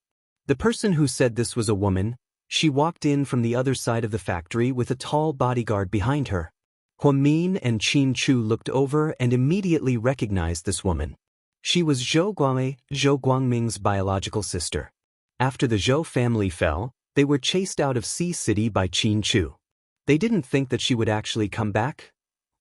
"Are you surprised to see me?" Zhou Guangwei was wearing a mini skirt, black stockings, and a short white mink coat. She was quite pretty. In the past, she even tried to seduce Qin Chu, but Qin Chu rejected her. "So it's you," Qin Chu said indifferently. "Huh? You probably didn't think that I would make a comeback so quickly? Let me tell you, I've been waiting for this day for a long time. You two bitches ruined my family. I want to kill you every single day. Finally, this day has come, ha." Zhou Guangwei laughed maniacally. She was completely blinded by her hatred. Min suddenly understood why Rick always said that Qin Chu was too soft-hearted and merciful. He also understood why Huasiqian always liked to cut the weeds and eliminate the roots. It turned out that he would leave behind a disaster for himself.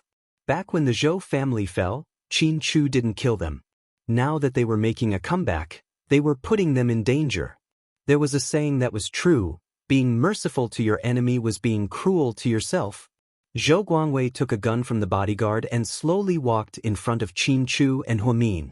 Then she pointed the gun at Qin Chu's head. "Tell me which one of you should die first."